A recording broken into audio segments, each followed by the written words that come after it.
Underdog Daily with the Badge Bros, Jon and Nez hanging out, Black and Yellow Dog app, platform of the people, all that good stuff. Underdog Sports. Got to get used to saying that one still.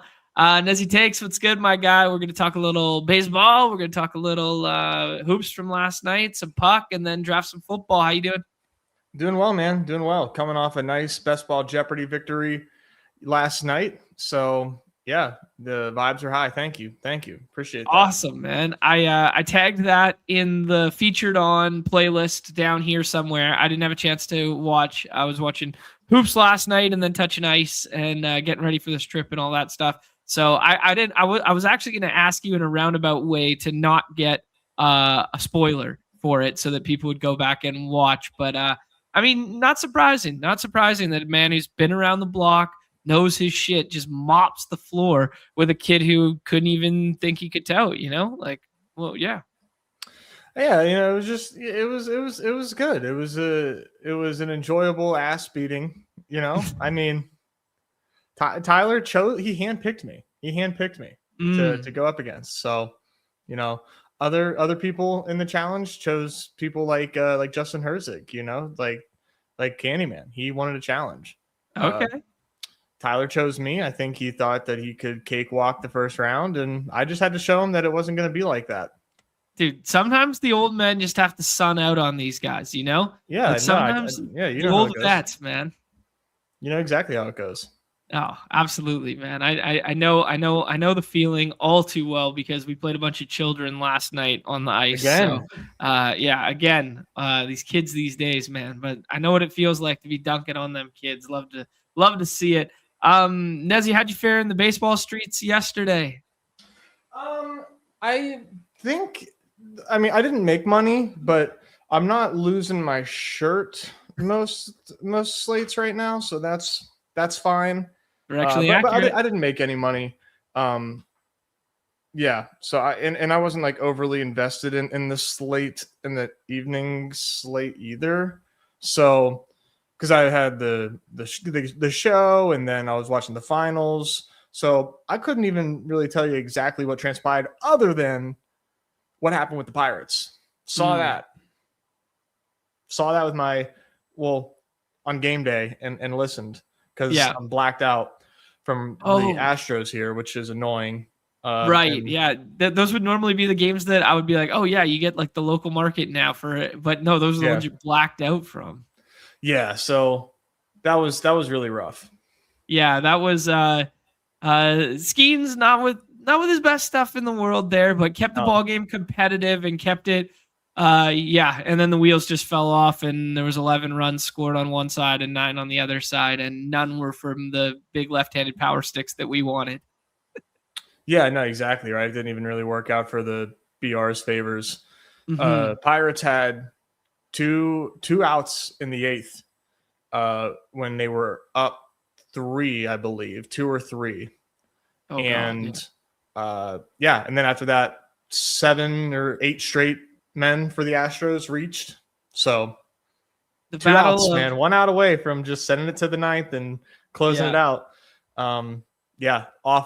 Awful stuff, dude. Like that ruined my night, like unequivocally. Just absolutely tanked my night. That's baseball, Susan. Dude, what's so funny is those two teams are like the who could piss down their leg harder bullpens right now. Oh yeah. For sure.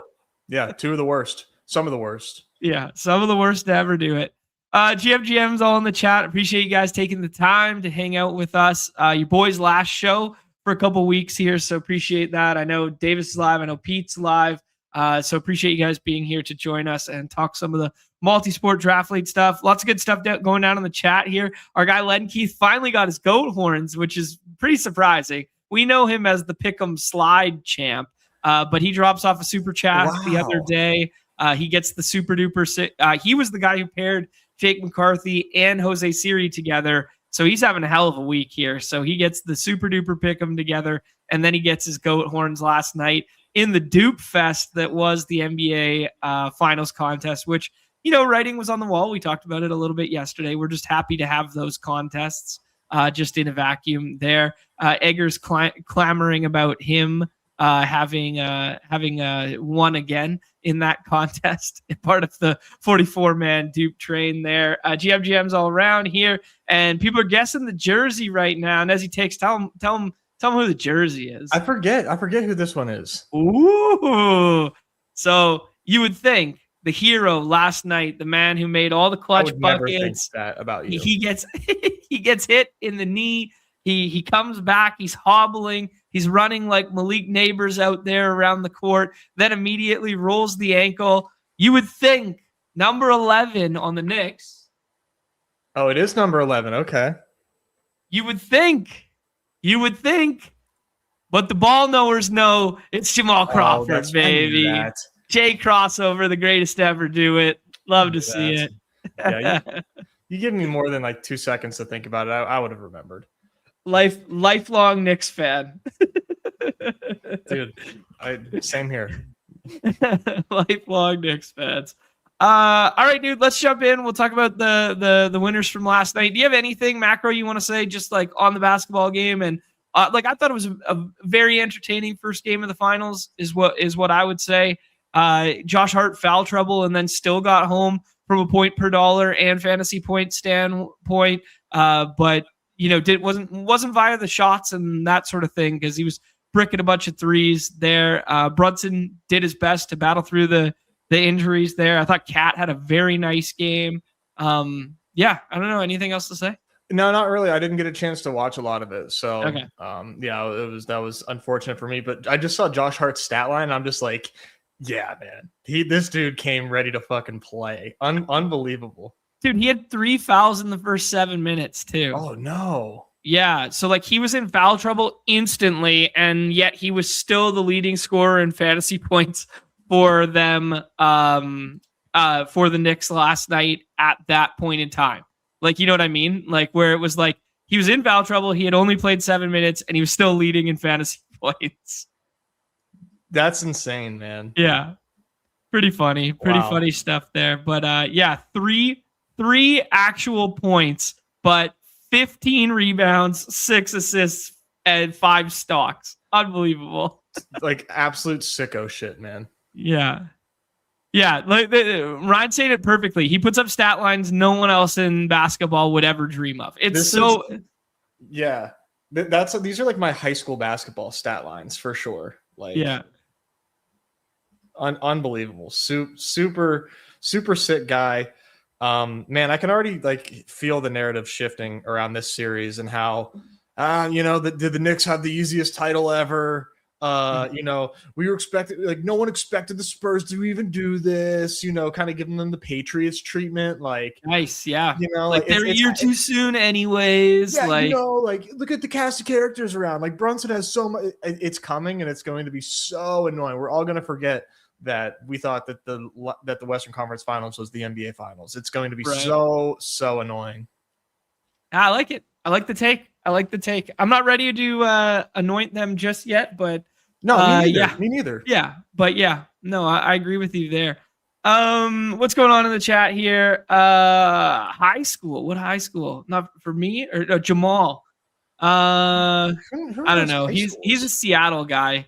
He was he was a Seattle guy. So okay, well that's why he's telling you that. Yeah.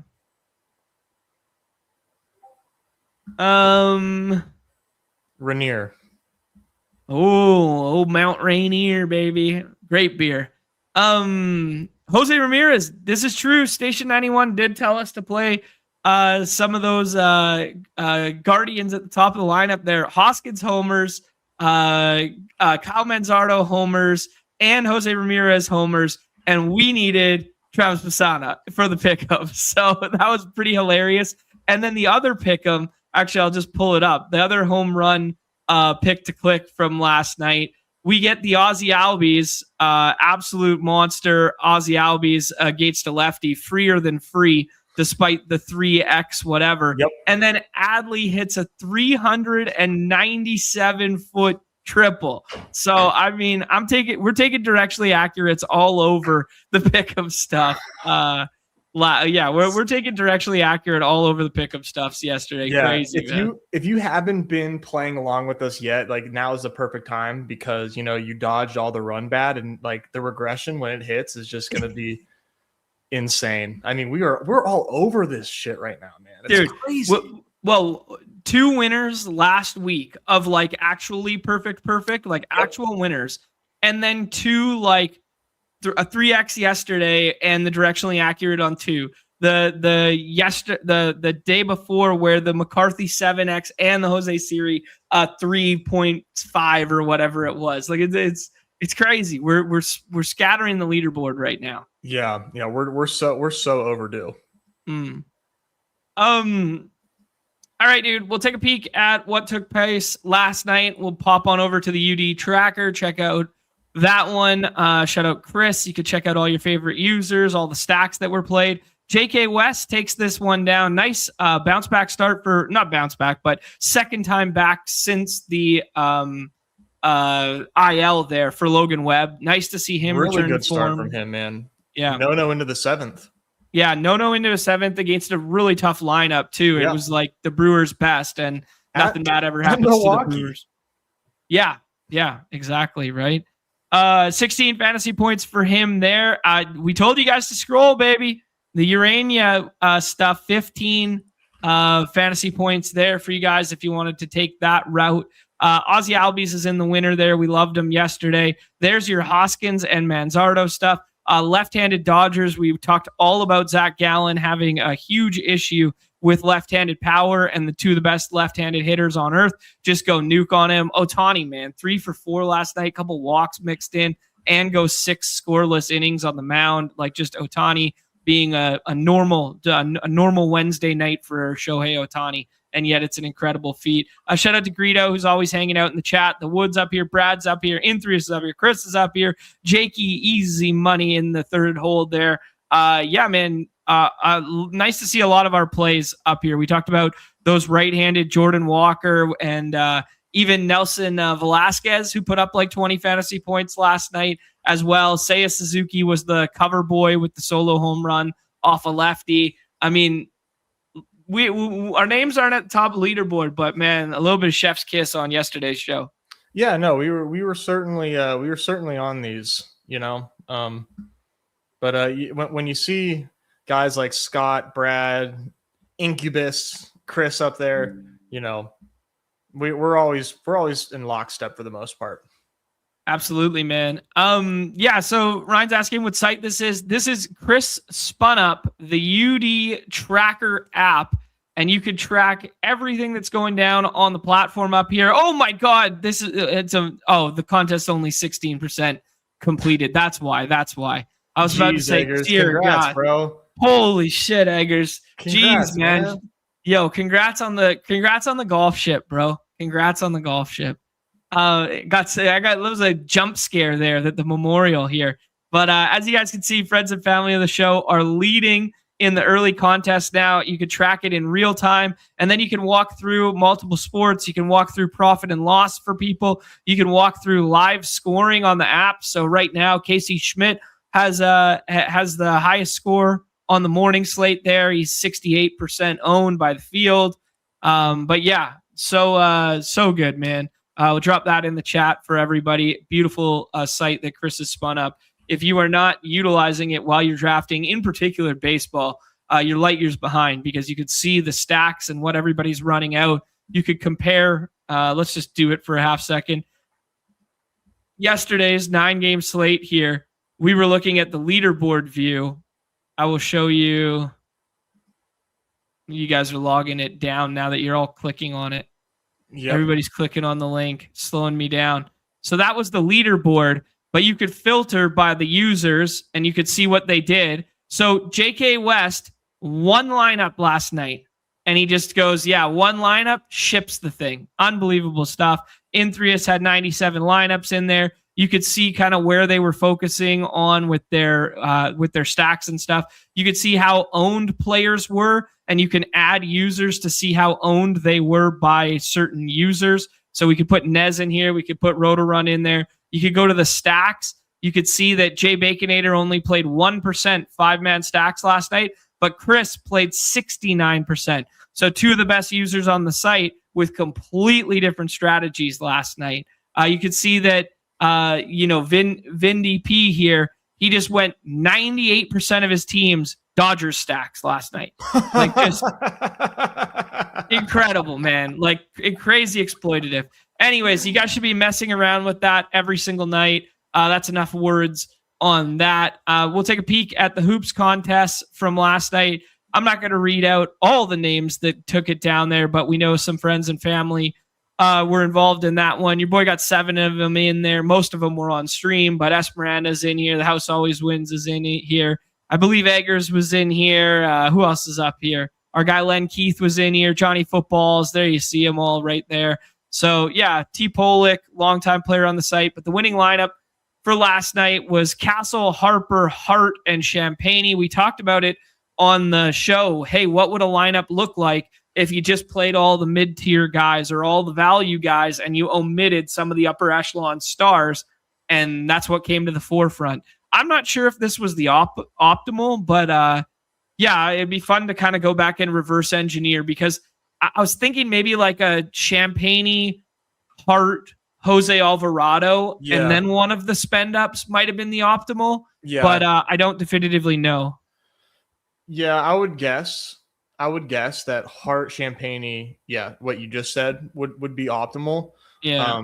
Which is like pretty interesting because like you would expect the optimal to be the winner because, it's a chop fest and whatnot. So pretty interesting. I think this was a success despite the chop fest. We all know what we're playing into, but yeah, this is cool. Whenever you see this lineup win, like, yeah, I think there was a pretty good first slate for the NBA salary cap. Yeah, absolutely. So Wemby, Champagne, Harper, Alvarado. Yeah. I mean, no one got that. That's very interesting. Yeah, I didn't have enough Champagne last night, man. So that was that was a little painful for me. Dude, continues to be on one, man. Yeah. What up to our guy Awin being super nice to Nez as he rolls through there, as always. And then, yeah, I love this, man. Solo shipping the NHL slate tonight. You couldn't see how much salary was left. So you left infinite salary on the table. That's good. We will refresh everybody on how to make sure you could see the salary as you go there. Also, one last thing, guys. We're doing another merch giveaway here. Underdog's Drafts account there. Like, retweet, all that stuff. Respond with your favorite NFL team and then hope your name's drawn. So if you want some UD merch, the merch set's actually really nice. A couple tennis balls that Mr. Goodboy has now destroyed. A couple nice of those. One of them's the 47 hat. I think the white one is actually the 47 brand hat. Like, they're actually really nice hats. And then you get the color tees there. So make sure you guys enter that one. Anything else on the housekeeping front or winners from last night, Nez? Not for me. Sounds good. Awin. Excuse me. Cheers. Late to the party, big fella. Late to the party. What'd you expect? All right, Nez. We got 5 games tonight, dude. Yeah, we got a Wrigley win game, but we got Shota on the mound there. So Shota's got quite the high ADP. We got Chris Sale as kind of like an SP1, I guess with a bullet, but we'll have that conversation. Decent run total in the Twins and Royals game. I put Bobby Witt on the cover the other day before I knew about the wind. If I could go back in time and redo it now, I would probably focus on the Wrigley Wind game there. We got some Dodgers chalk on a getaway day Thursday, but these are all carryover tail end of series here, and then everything's going to flip tomorrow. So getaway day for a bunch of these teams in the evening. Yeah, we'll go through the park factors and all that good stuff, but any like macro thoughts for the people? Honestly, I'm getting my first look at everything for the first time because, when we have 2 slates, I'm like very much jamming the early slate and then, and then we hop into the show. But, I mean, lot of runs available is what I can like clearly see. with 10, 9, 8.5, 9 here. So looks like a pretty fun hitting slate. The early slate was a fun hitting slate too. So just a lot of runs available today. Not a lot of good pitching on the mound today. Yeah, very similar dynamic on the evening slate here, where you have Chris Sale as effectively the Zach Wheeler of this slate. You know what I mean? Where it's like you have an SP1 who's in a decent spot. I mean, say what you will about Toronto. They don't strike out a whole lot, especially against left-handed pitching. But that being said, it's Chris fucking Sale, and he's just definitely going to stand out in a tier of his own on this slate. And then you're littered with a couple openers, and then you got some sporadic, like professional ass pitchers in bad spots, or can we trust these kind of guys? So yeah, it's very similar dynamics to the morning slate there in my estimation. We'll go into the weather here. Nez playing into the run totals and stuff. 80 degrees, slight blowing in at Truist Park there in Atlanta.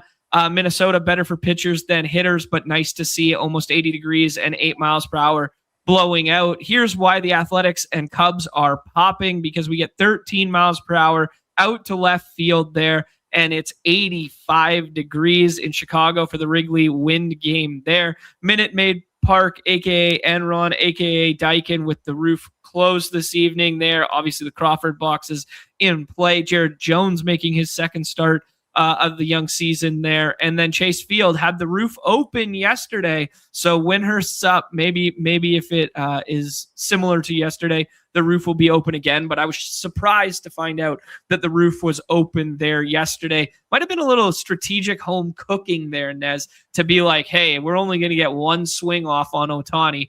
We may as well have the roof open for it. Yeah, maybe. I think that would actually make sense. All right, man. We will jump into the ballpark pal stuff as well now. Take a look at their park factors. Wrigley's going to be popping here. 34% boost to the home runs there. Big boost in the runs direction as well. Truist is playing down for home runs, much like it was yesterday, but that did not stop as Ozzie Albies from homering there yesterday. Chase Field playing kind of net neutral, but we'll wait and see on the roof. Daikin, same kind of thing. And then Target Field, just nice to see it play above, expectation in some regard, because that place is renowned for pitching opposed to hitting. So when the weather's warming up, it's nice to see. Yeah, definitely. Things can really pick up in a hurry when the weather gets right for Minnesota. Yep, absolutely. All right, we will pop on over to the totals here and then look at some of the home run implied numbers there. But this was what I was working off mentally the other day, that I thought both Royals and Twins would be a good spot, and it comes to fruition. We got some 5-2s in that ball game. You get a 5 for the Dodgers. You can always play Dodgers. And then you get the monster chalk game of, more notably, Cubs on the one side versus JT Ginn versus the Athletics going up against Shota on the other side there. Yeah, I think people are going to be I haven't checked ADP, but people tend to not like to play against Shota. And people don't really like to play Athletics against lefties. But yeah, this hopefully, I mean, I doubt that we're seeing that, but if we are, then that would be pretty awesome for us to play A's today. I'm still into the A's, regardless. Shota's got some pretty stark reverse splits going. This is the chalk is real. The chalk is real. Yeah. So the reason Nezzy takes is on the show is because he susses these things out without even knowing. Because if we jump on over to the site here, Shota is SP2, but he's kind of falling and widening the gap between him and Sale when it started. But you can see Athletics with the second highest run total on the slate, yet Shota's still going as SP2. Shea Bangs, who kills lefties, is up at ADP 14. But the rest of the Athletics are relatively cheap.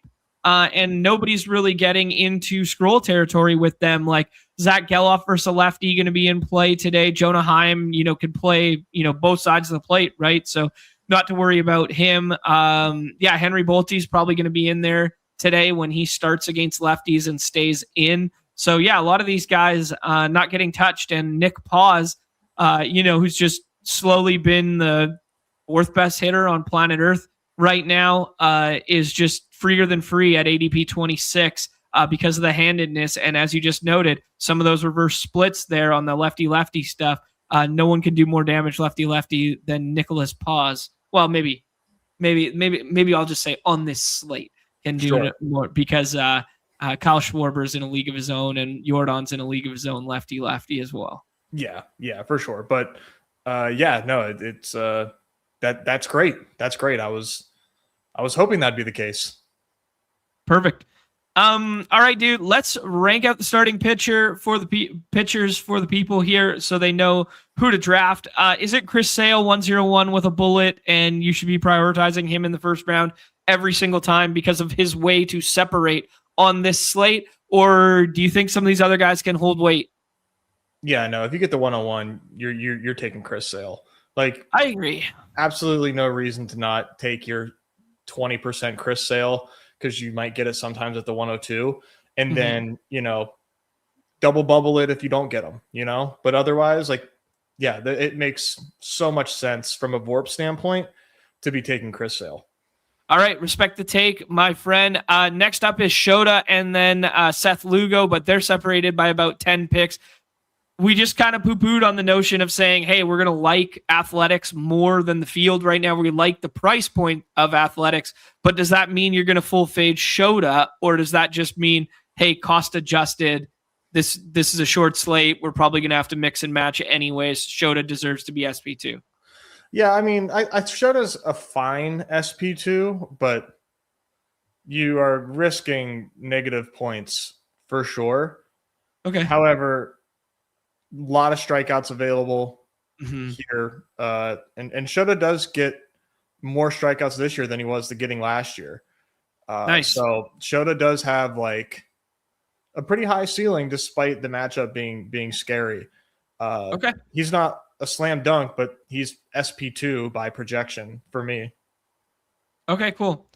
All right, I respect the take for sure, man. I'm going to be a little bit scared off, I think, but I do I do think it deserves to be like ranked where it is, right? Like if I was the guy building hashtag models opposed to building portfolio, I would have him as my SP2. If I'm building a portfolio, I want to be overweight athletics and underweight Shota. Yes. Okay. Same here. Cool. Yeah, I like that. And then we get into this firm territory of guys in bad matchups, guys with openers, and, guys of, I guess, decent pedigree, but can they maintain against some difficult lineups? And by that, I mean professional ass Seth Lugo, please don't sink my lineup. Robleski, who's been pretty nice with it, but, we like some of those Arizona bats, especially against lefties. There, Jared Jones, second start or third start back since the IL? Second start back. I think second. Okay. Second start back. He got tagged up in his first one there, but good to see him get up to 77 pitches there, was throwing hard. And the 6 Ks is kind of nice there. And then you get into we're probably full fading JT Ginn unless you want the double bubble leverage. Like Tang, he had a couple nice starts mixed in there, but I'm not in love with running out Tang versus a slew of power hitting lefties there that we've been chasing the last couple days. So it's a real you got to take some medicine here and just not stack against yourself with the entirety of the pitching slate outside of Chris Sale, in my opinion. Yeah, that's kind of the name of the game today. I think Tang is pretty interesting just because of how well he's gone so far this season. He's definitely intriguing. He's a right-hander and he is struggling against lefties, which, that's not good against the Pirates. But in terms of just the slate as a whole, yeah, I think Tang is one of the better options today. Respect it. Cool. Let's rank it out for the people, man, because this Seth Lugo, like we saw the implied run totals. He was really strong at the start of the year. Then he had some, faltering in the middle, and now he's kind of bounced back in recent memory there in probably some half decent spots, if we want to be honest about it, like that Boston, Seattle, and Texas. Like those are spots where you can fare half decently at times. But yeah, professional ass right-handed pitcher. Does he deserve to be SP3 on the slate? I don't think so. Okay. Who would you like instead? I would probably put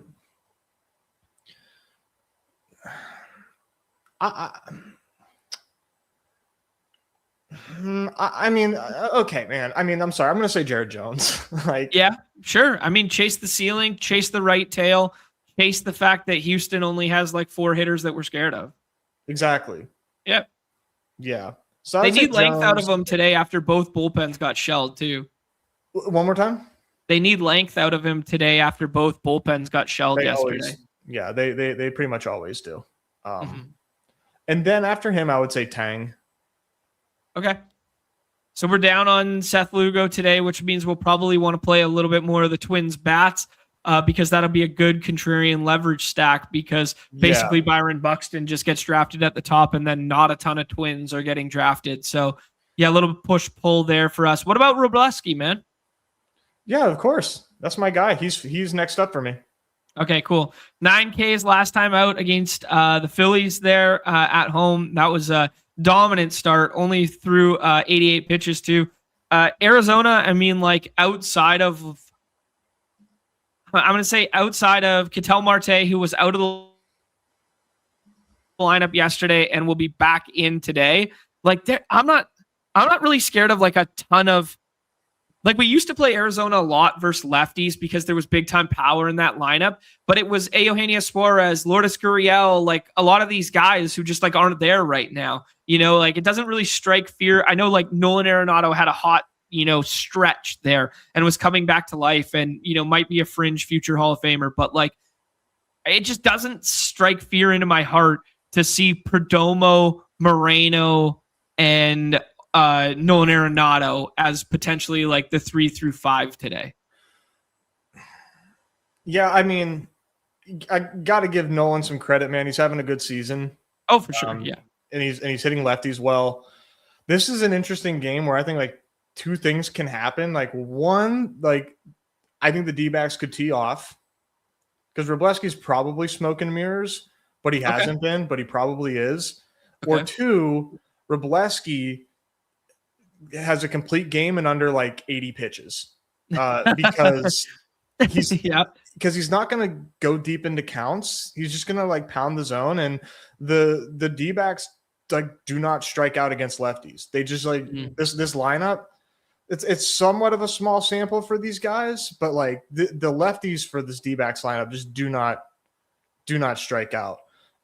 So it's very interesting in that regard, but because Robleski doesn't walk guys, the D-backs do walk, but like it's just going to be like either the fastest game ever or D-backs like onslaught ships. I don't know if there's misclassification on some of his pitches here, but like Robleski looks like he has like a 6 or 7 pitch arsenal based on like the metrics, but they're like all things that he throws like 1 to 3% of the time. Like it's hilarious. Yeah, he's like mainly just fastball slider. Yeah, fastball slider with multiple fastballs, which makes sense for his profile, right? If he's that type of guy, like generally he's pitch to contact, mixing up the fastballs and getting weaker contact off them. 7% changeup, 3% or 7% curveball, 3% changeup, 8% cutter, 40% four seam, 30% slider. So he's mostly like fastball slider, and just like working off those pitch shapes. Yeah. Okay. Robleski with a 35% hard hit rate there. His home run to fly ball is really low. Like he's only giving up 4.7% home runs to fly ball, but he's giving up 44.8% fly balls, and he's getting hit at like a 35% hard hit clip. Like that ratio could flip in a heartbeat. That's a good point, right? Like that's a great great stat to identify a regression candidate for sure. Yeah, he's only striking out 16% of hitters. And as Dogman Chill in the chat saying, K's versus righties is like 21%, lefties it's 16.7. That I'll always caution people though, when you stack against the Dodgers, the bullpen's behind. When you stack against the Padres, the bullpen's behind. So like, how much can you score and how fast can you score before Dave Roberts goes ripcord on it, and now you're dealing with a very tough pen behind, especially when the pen hasn't been overly utilized in this series right now. So if Wroblewski doesn't go nice with it, you still could have like 4 runs scored in 3 innings against him with like 2 right-handed home runs, and then it's like they still lose 6-4, or they still lose 6-5 or whatever. Yeah. It's definitely in the range of outcomes, but yeah, the Dodgers or the D-backs rather, definitely, like, I don't know what their ADPs are, but we'll take a look here. Definitely interesting against Wroblewski, but yeah, I mean, when you take Wroblewski, it's just a floor play. You're just like, man, hopefully this guy doesn't get crushed. Wow. Mm-hmm. I mean, only 2 D-backs are getting drafted. Yeah, and like the thing is, like, if Cattell can't go today because he's been so effing good, and especially recently been so effing good, and he's so good against lefties. Like, the power versus lefties is like so noteworthy. Like, this lineup becomes crazy watered down. Yeah. The one thing I'll say too, Corbin Carroll is like mashing lefties this season. I mean, okay, he's like the best hitter in baseball against lefties right now. Wow. Okay, cool. I don't know what he did, but he's seeing them extremely well. 484 WOBA against lefties with a 288 ISO. Wow. 288 ISO. Mm-hmm. Wow. That's not something I'd expect from Corbin Carroll, let alone Corbin Carroll versus lefties. The only higher ISO against lefties that I can see right in front of me is Ildemaro Vargas.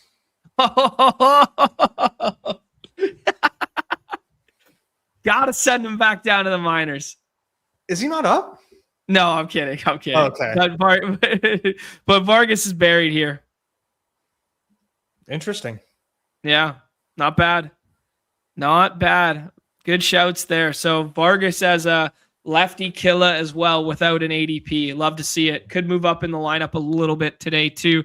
He was really hot to start the season, but now he's been a little bit cooled off and buried a little bit. But yeah. WRC plus versus lefties is 219 this season. Nice shout.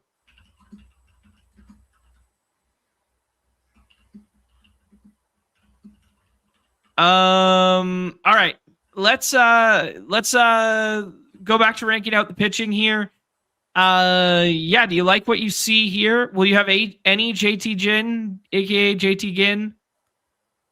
No, I don't think like it. It feels really risky for sure, but it would be pretty fun double bubble. SP7, not going to get drafted. Mm-hmm. Underrated pitcher.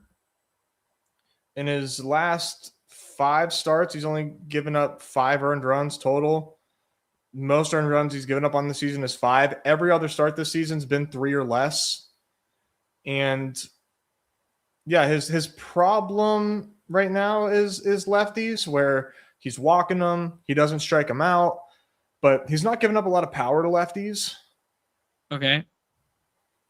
And he's holding it down against right-handers. Ground ball rate is really strong, 50% ground ball rate, 20% fly ball rate. He could be in line to mute this Cubs team, who is kind of overrated. Sure. Because they had like a really, really hot stretch where it was like, if you don't draft Cubs, you're broke. Mm-hmm. I respect Pete Crow Armstrong's bat. And he's hitting leadoff, so he's like a fun pick, and the winds are out. So I get the conditions, but low key, this could be like a huge flop spot for the Cubs. Okay. Bold take. I respect the take for sure. Yeah, when they're stone cold chalk like that, and you have a dude that you can, see a glimmer of hope and see some light in, because like, man, dude hasn't given up more than 2 runs in his last 5 starts. Like, yeah, all right. Yeah, We grew so accustomed. The Yankees. Uh-huh. I mean, Angels or whatever. So I mean, but like held it down against the Yankees there. Revenge game for him. Okay. Yeah, I mean, low key, Cubs look fadeable. All right. Respect it, man. Anybody else to get to? Mike Paredes hasn't pitched in the big leagues, and he's going to follow an opener. Mason Fluharty is just going to be a 1-inning guy. Morris is opening, then Mike Paredes comes in after.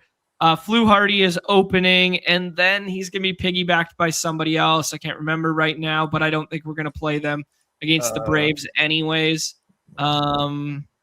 Dallas. I don't even think he's in our player pool. Who the hell? Yeah, I don't even know him. So there's that. Yeah, anybody else to scroll to? Like Ryan Nelson's been good, but you don't really like throwing against the Dodgers, and you don't really like throwing righties against the Dodgers, and you don't really like throwing a dude who the Dodgers have seen for years against the Dodgers, but he's been a professional ass right-handed pitcher. Like, how different could he be than Seth Lugo today, Yeah. I don't want Ryan Nelson.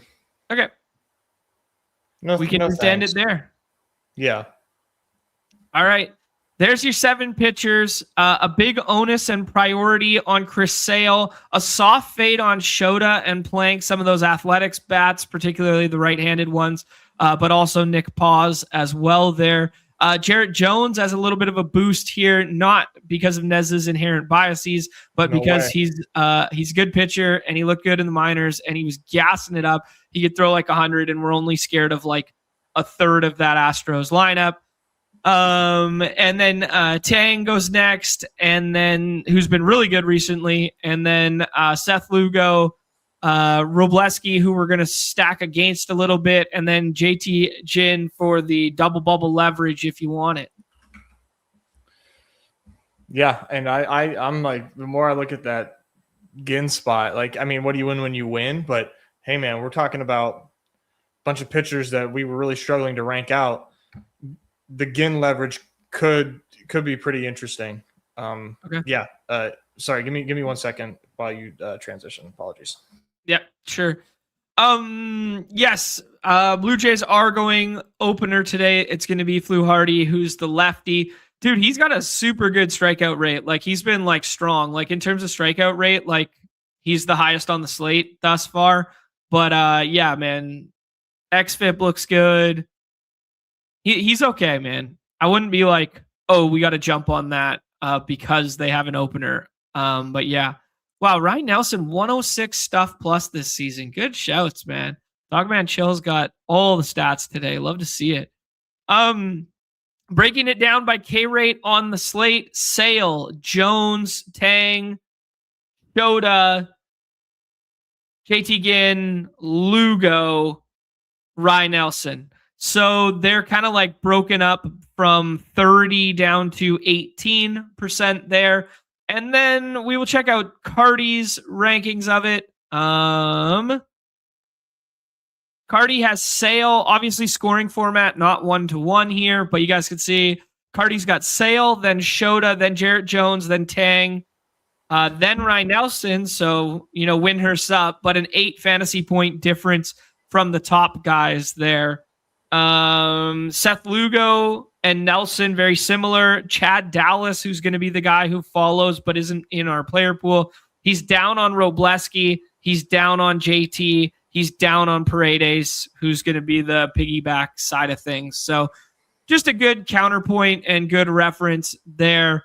Nez, we got 10 teams to choose from on the 5-game slate. Who is our favorite ADP adjusted stack on the slate? Well, I'm not overly in tune with ADP, but based on the conversations we've had so far, it's the Athletics. Okay, cool. I like it. Play the wind blowing out and the double bubble in reverse. Athletics. I mean, Shea Bangs versus a lefty, evergreen. Brent Rooker against a lefty, evergreen. Colby probably gets a bump in the lineup to move up. Zach Geloff has a cheeky pick to click that's buried. Yeah, man. Nick Paws, you can play against a lefty. Soderstrom, you can play against a lefty. Henry Bolte is going to be in the lineup today and probably hit sixth. So I'd do that. Yeah. That's like based on the ADP that I'm seeing for sure. Mm-hmm.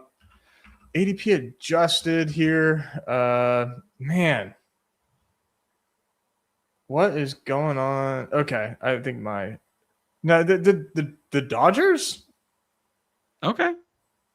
Shohei's not playing today, but 100%. Yeah. Hey man, I don't know. They're very gettable today.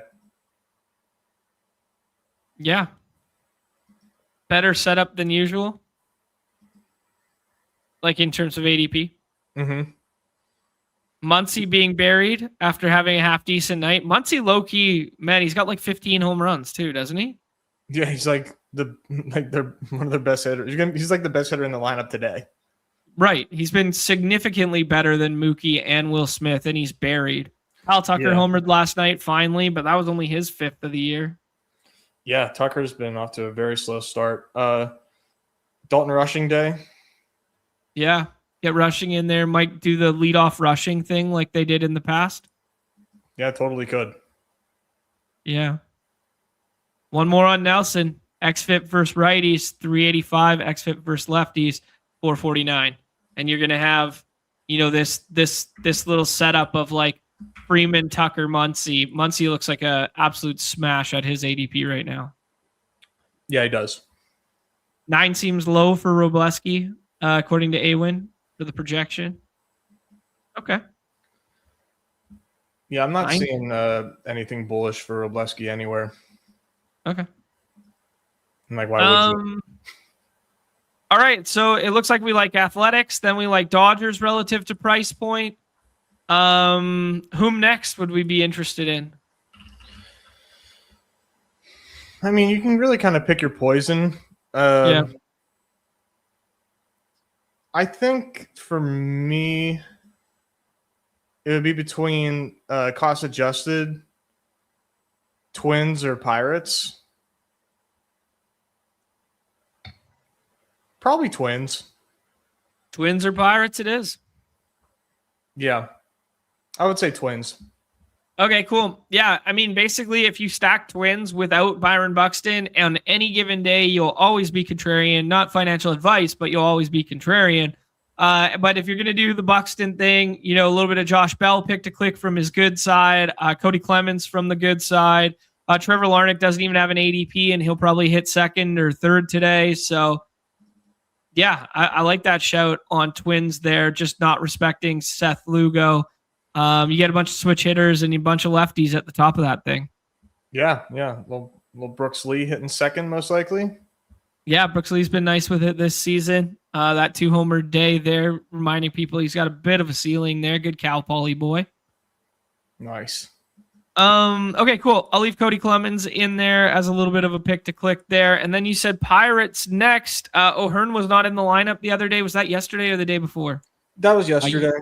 Yesterday. So assume O'Hearn is back in there. And we love O'Hearn versus righties. So how about we just use O'Hearn as the little scroll the F down stopgap pick to click there for him. Where else would we go there next, Nez? We got Braves. Is it time for Cubs yet? Royals, who I used Bobby Witt on the cover. We haven't really talked about Royals all that much, going up against an opener, and then Michael Paredes, who's making his debut today. Yeah, the Royals. I don't know. I hate the opener. Do we know who the bulk pitcher is? Yeah, Mike Paredes. He is thrown. That was who you were talking about. Okay. Yeah, he's thrown 3 innings this season. My bad. I thought it was his debut, but he was a starter in AAA this year, and he made his way up from AA then to AAA. The K rate has progressively dropped as he's moved up the levels. He's been giving up home runs, man. Like a 23% home run to fly ball, an 18.5% home run to fly ball. Man, he had a 7 ERA in Double-A for 4 starts.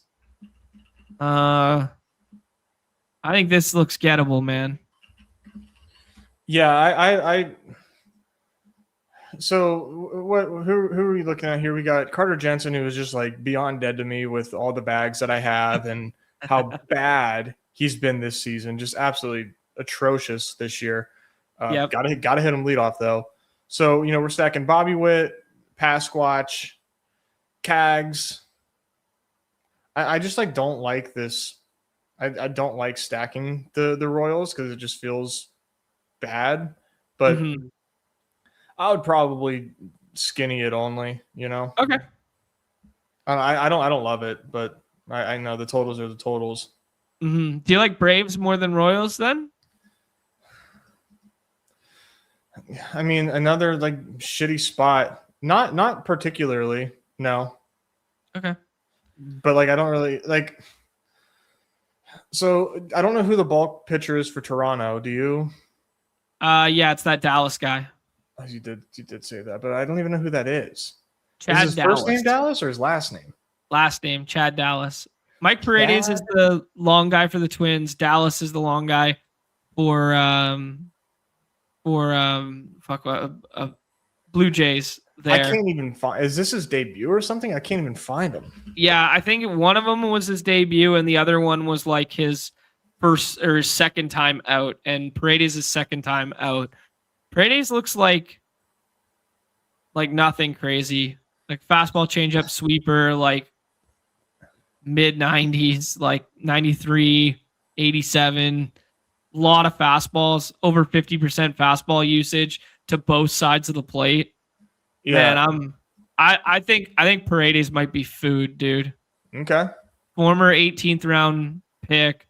He's climbed from Double-A to Triple-A this year. That 7 ERA in Double-A is like in like 5 starts is kind of like Windhursty, and the home runs allowed. I don't know what ballpark it was in because maybe PCL, but it's early season PCL, which doesn't play as well as late season PCL for homers. Yeah, I don't know. Yeah, and Chad Dallas sucks too. Yeah. I think we got to rank it for the good of the sport. I think Cubs have to be next, even though we're not going to play it that way necessarily. But like just because there's big time left-handed power versus some of these righties here, so we'll just use like Michael Busch or whatever. But we do think Cubs are overpriced, and then it's like Braves and Royals are next. And I don't know which order you want to put them in, but like Braves and Royals look good to me. Ozzy could get an at-bat versus a lefty to start it all off too. Like I think Fluharty's a good pitcher. I've watched a lot of them in my life, and he's got a decent strikeout rate, but he might get Ozzy Albies, in his face on the other side to start it off, right? Yeah. If they can get there in time, because he's Albies is usually hitting cleanup. Yeah. But yeah, no, I like the Braves more than the Royals now that I've mapped it out, all that shit. Okay, cool. So we'll just put I'll put Jorge Mateo in there because he's a scroll the F down, wasn't in the lineup the other day, and he's been hotter than hot, and now you'll probably get him in there today. He'll be near the bottom, but not enough people will play him relative to their run total and relative to how effing good he's been. He can hit it a little bit and he can run it a lot bit. So, yeah, that's kind of a fun scroll there. And then if we're going to if we're going to put in the Royals there next, Carter Jensen, as you alluded to, deader than dead to you.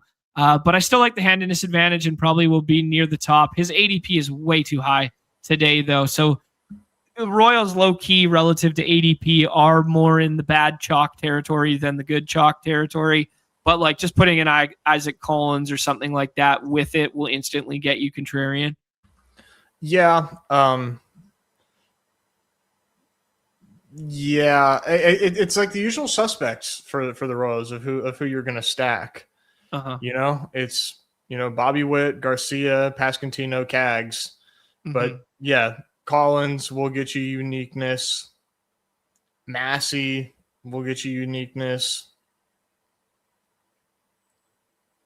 Yeah, if Paredes is as bad as you're selling me, then yeah, you're gonna want to probably get some of these Royals duds in your stacks. Yeah, and decent hitting conditions there. Wind out to left and 80 degrees, so won't be popping like Wrigley, but it's half decent. But the ADPs are kind of frothy, but you're gonna want, like as you alluded to, some of those contrarian ones. I think I can just do this for us now, and then we can jump in some drafts. Diamondbacks cost adjusted. We said we really liked the idea of getting like to Carroll and then some of the righties who have really good WRC pluses, aka and ISOs, aka Vargas, who's absolutely buried here. Ketel Marte versus a lefty, especially with the Q tag, you're going to get an ownership discount. Not a given that he's going to play today, but I'm kind of presuming that he'll be back in there. Jose Fernandez, we've seen some light tower power from him against lefties earlier this year, but you do have to deal with Dodgers bullpen after. So these are probably skinny stacks only for me, but these would be some of the guys I'd be targeting. And then Blue Jays, I think will have 0%. Is that correct for you? No, I don't think I'll have 0%, because of how overwhelmingly strong the VORP is on sale. That I really want to try to get some leverage there. So it would be skinnies, I don't think I would full stack it, but like Vlad for sure, I wouldn't get cute with it. It would be like Vlad, Springer, and Okamoto, that would be how I would try to get leverage with the righties. Sure. Ernie could hit up in the lineup too today. Yeah, good call. Yeah. But yeah, those four, basically that. Varsho's been okay, lefty, but I don't think it's necessary here. But he's got some pop, man, because Vlad sure as fuck doesn't these days. What was the one you retweeted yesterday? Henry Davis has more home runs than Vladimir Guerrero and Fernando Tatis Jr. combined? Combined, John. Combined. I can't believe the Pirates wasted an absolute pimp job from Henry Davis last night. I mean, god damn. He sent that shit and just it was beautiful. It was beautiful. Yeah. He'll figure it out. People need to be patient. Penango could hit up in the lineup a little bit today for the handedness stuff. Nathan Lucas won't be in there. What happened to Davis Schneider? He's on the IL? He's in the minors, man. They sent him down? Okay. Yeah, Davis Schneider has a hilarious stat line in the minors right now. We are really crawling through this. We're an hour through, and we said this would be under 2 hours. You promised me it would be. Oh, it's 100% under 2 hours. You're crawling through the stacks here. I was going rapid fire with the last three we're going to be drafted, and now you got minor league Davis Schneider stats for me. Davis Schneider's stat line, he has an OPS of 805, an on-base percentage of 583. Wow. Davis Schneider, he's full-fledged quad A guy, man. Unbelievable. Him and Royce Lewis should make a super team in quad A land and just win forever. They would be the best team of all time. They would be the greatest team of all time.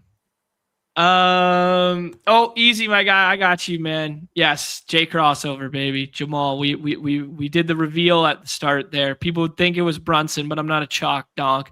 And then last stack on the slate, then our least favorite is Astros because we like Jared Jones, or do we like Astros more than Blue Jays? No, we definitely like Astros more than Blue Jays. Okay, cool. All right, we are hopping in right now. One more spot in, what's this one called? Walk-off Wednesday, turn bag Thursday, three-bagger Thursday. There we go.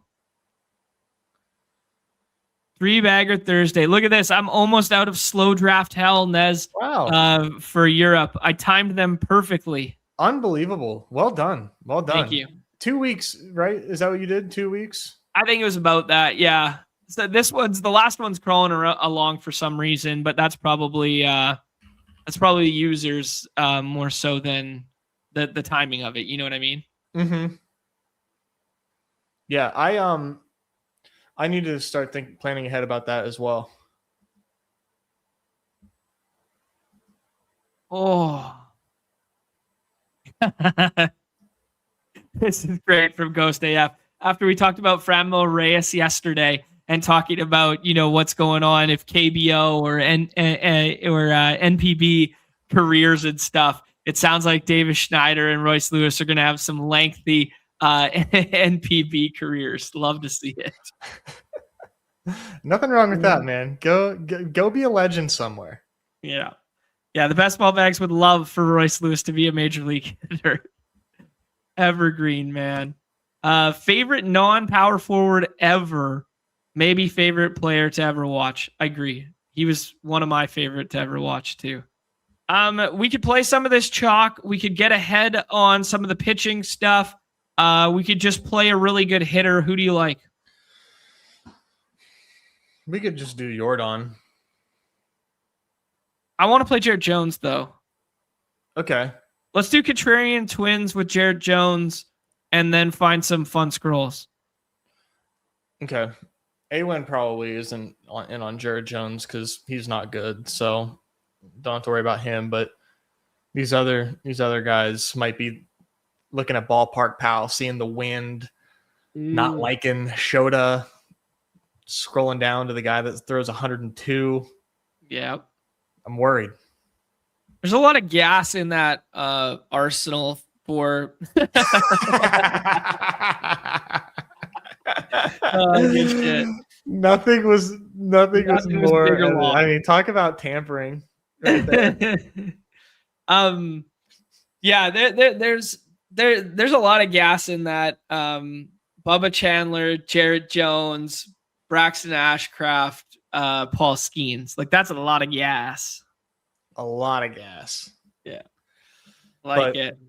Is Paul Skeens the best pitcher in the bullpen?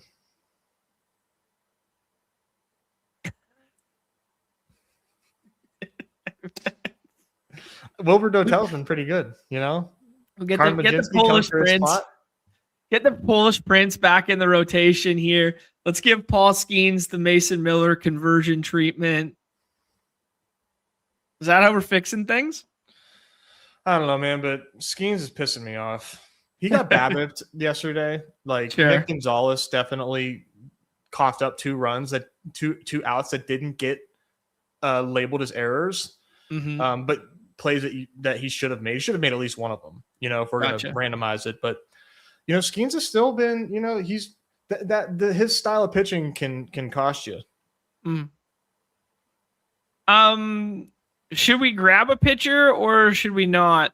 I think Shea Bangs, maybe do a little athletics thing with Twins.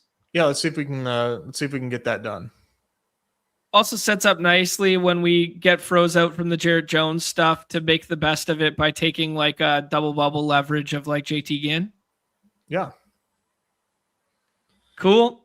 We see T-Box is going full Royals stacking there. You see the Cubs chalk emerging. Awen's going with some Atlanta bats. Would you like Nick Paz or would you like Brent Rooker? No, I want to do I want to do Paz. All right. Nick Kurtz it is. Come on down. Not scared of lefty for one of the best players in baseball. One of the best hitters in baseball. Let's be clear. Yeah. I was going to say players you could probably still maybe say, but no, you're right. It's okay to walk that back. Yeah, we'll walk it back just a little bit, just a wee bit. You got it. Okay, here's the off the cuff, no research, no notes, no nothing. You have to start a franchise tomorrow, and you have to choose 2 players in the big leagues. Contract agnostic. You're starting a franchise tomorrow. And so age applies, right? It's like a dynasty league, that kind of vibe. Who are the 2 players that you would pick? 2 players to begin a dynasty with. Yeah, you're starting a franchise. Like if you were playing like MVP baseball 2005 and you're doing the draft.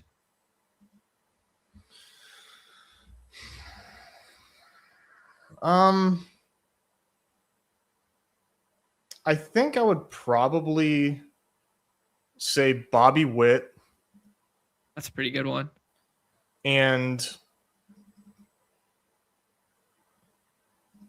Shortstops don't age like that, though. You know what I mean? Like that's is he just Trey Turner 2.0? Like, you know what I mean? It could be. Yeah, it could be. But I tend to think not. I think he's just like a really safe bet. Who are like the young? I can't say PCA. I'm trying to think of like the good, strong center fielders here. There's no way it's him. I wouldn't say pitching because I just don't think that is like, yeah, never a pitcher. Let me think about number 2. I mean, I would lean Corbin Carroll, but he plays corner outfield, not center field. Like I'm thinking about a center fielder. Sure. Yeah. Yeah. Ben Rice and Christopher Sanchez, goated answer. Judge and Ohtani and quit in 5 years. I mean, that's probably the best answer. Like that's. Oh, but I was trying to. Sorry, holy fuck, my fault. Yeah. But I was trying to frame it the way Nez is thinking about it. Yeah, I'm trying to like a slightly non-chalkier angle. Yeah. To it. Not GTO burnout. We could do 2 of the Arizona guys, or we could do 3 of the Minnesota guys. You can't do any more athletics. Okay, which one? Rooker? Bolte. All right. Yeah, we'll get off the board with it. Sure. Has he had a homer yet? Maybe 1. I like him today for a homer. I kept trying to call. It would be his first. Yeah, I can't remember if he's had a big league home run yet, and I kept trying to call it in the pick'em lobbies on my own accord with my own money, not. Yeah, he had 12 in AAA before he got called up. Yep. Yep. You like the double bubble notion of putting JT on this? Yeah. Okay. Let's do it. Cited some nice numbers for JT, and that the wind can't stop him, but Wrigley wind has gotten everybody in their life. You live long enough for Wrigley wind to get you. John, you're talking about, hey, Trey Turner didn't age gracefully. Did you know how good of a season Trey Turner had last year in terms of WAR? Yeah, I did actually. Like, it was a huge bounce back year. Yeah. I did not. Yeah. Holy crap. Yeah, the steals came back too, and people were like, oh, bigger bases, like blah, blah, blah, helped him age better because he's lost a step. But like the sprint speed was full. Yeah, I don't know. He had a really good year last year and went like kind of overlooked because he was freer than free relative to what he used to be and what he was as a fantasy asset in the Dinger streets. Yeah.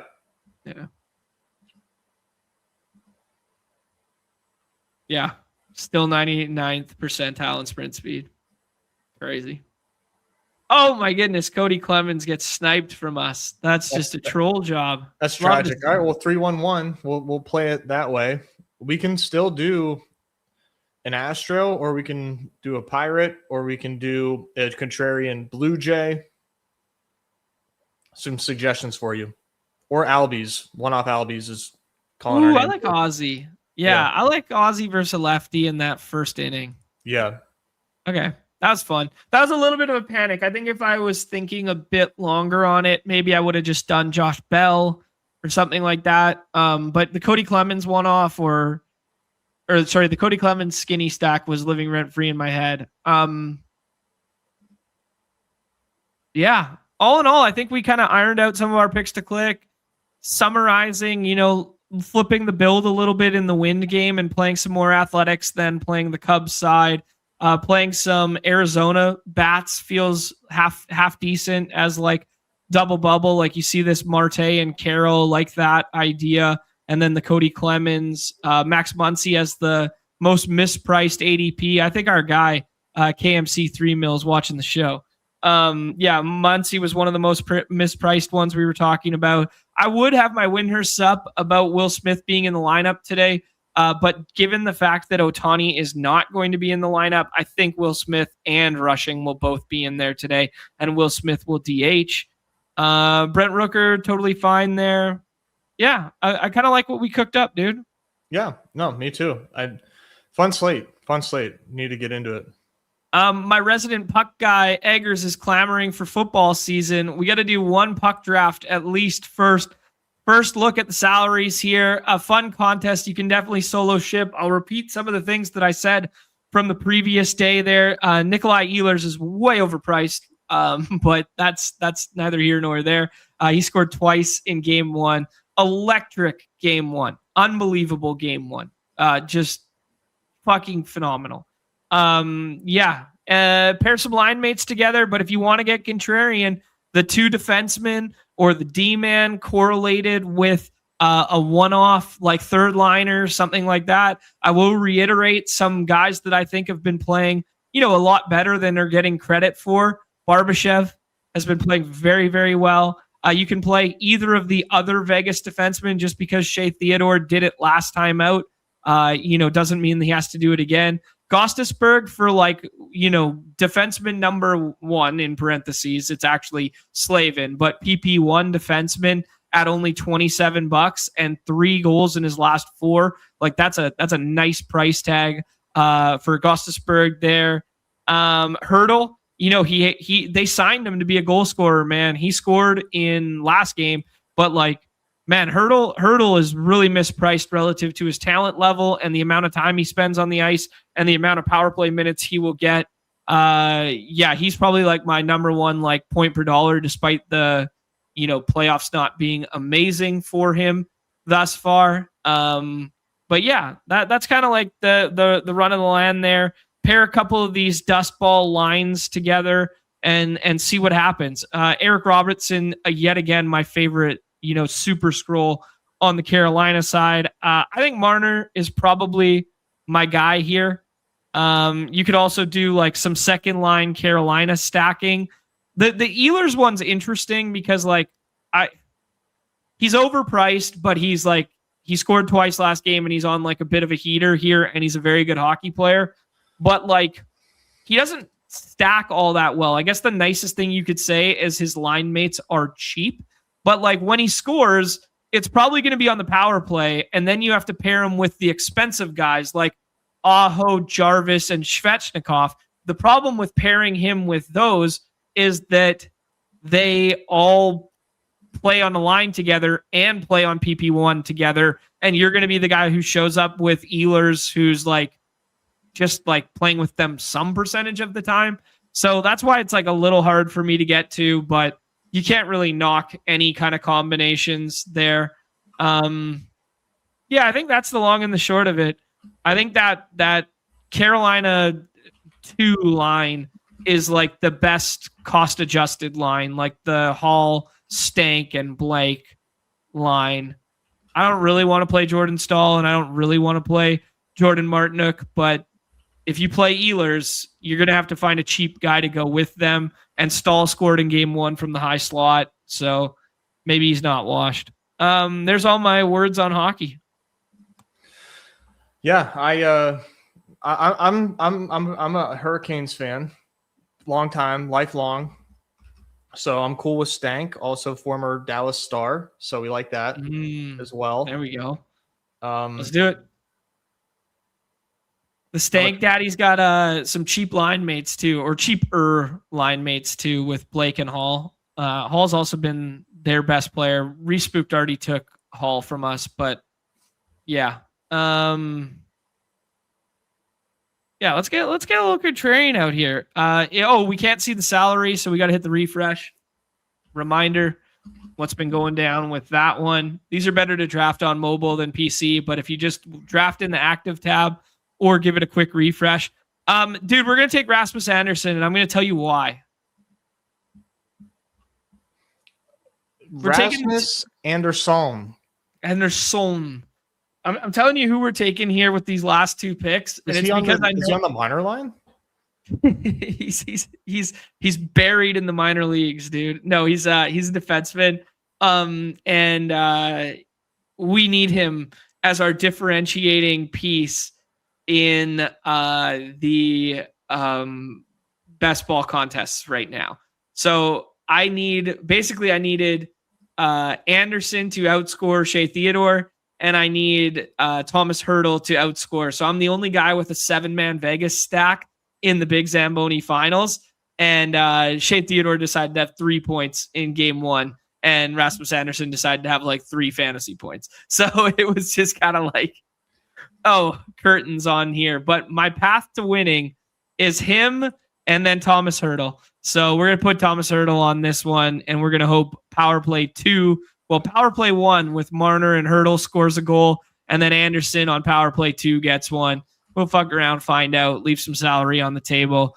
Guys, really fun format. The puck's been electric. The puck's on ESPN. You can't miss it. It's just enjoy it and get in here and draft a couple of these. It's not like the basketball last night where it's going to be a dupe fest.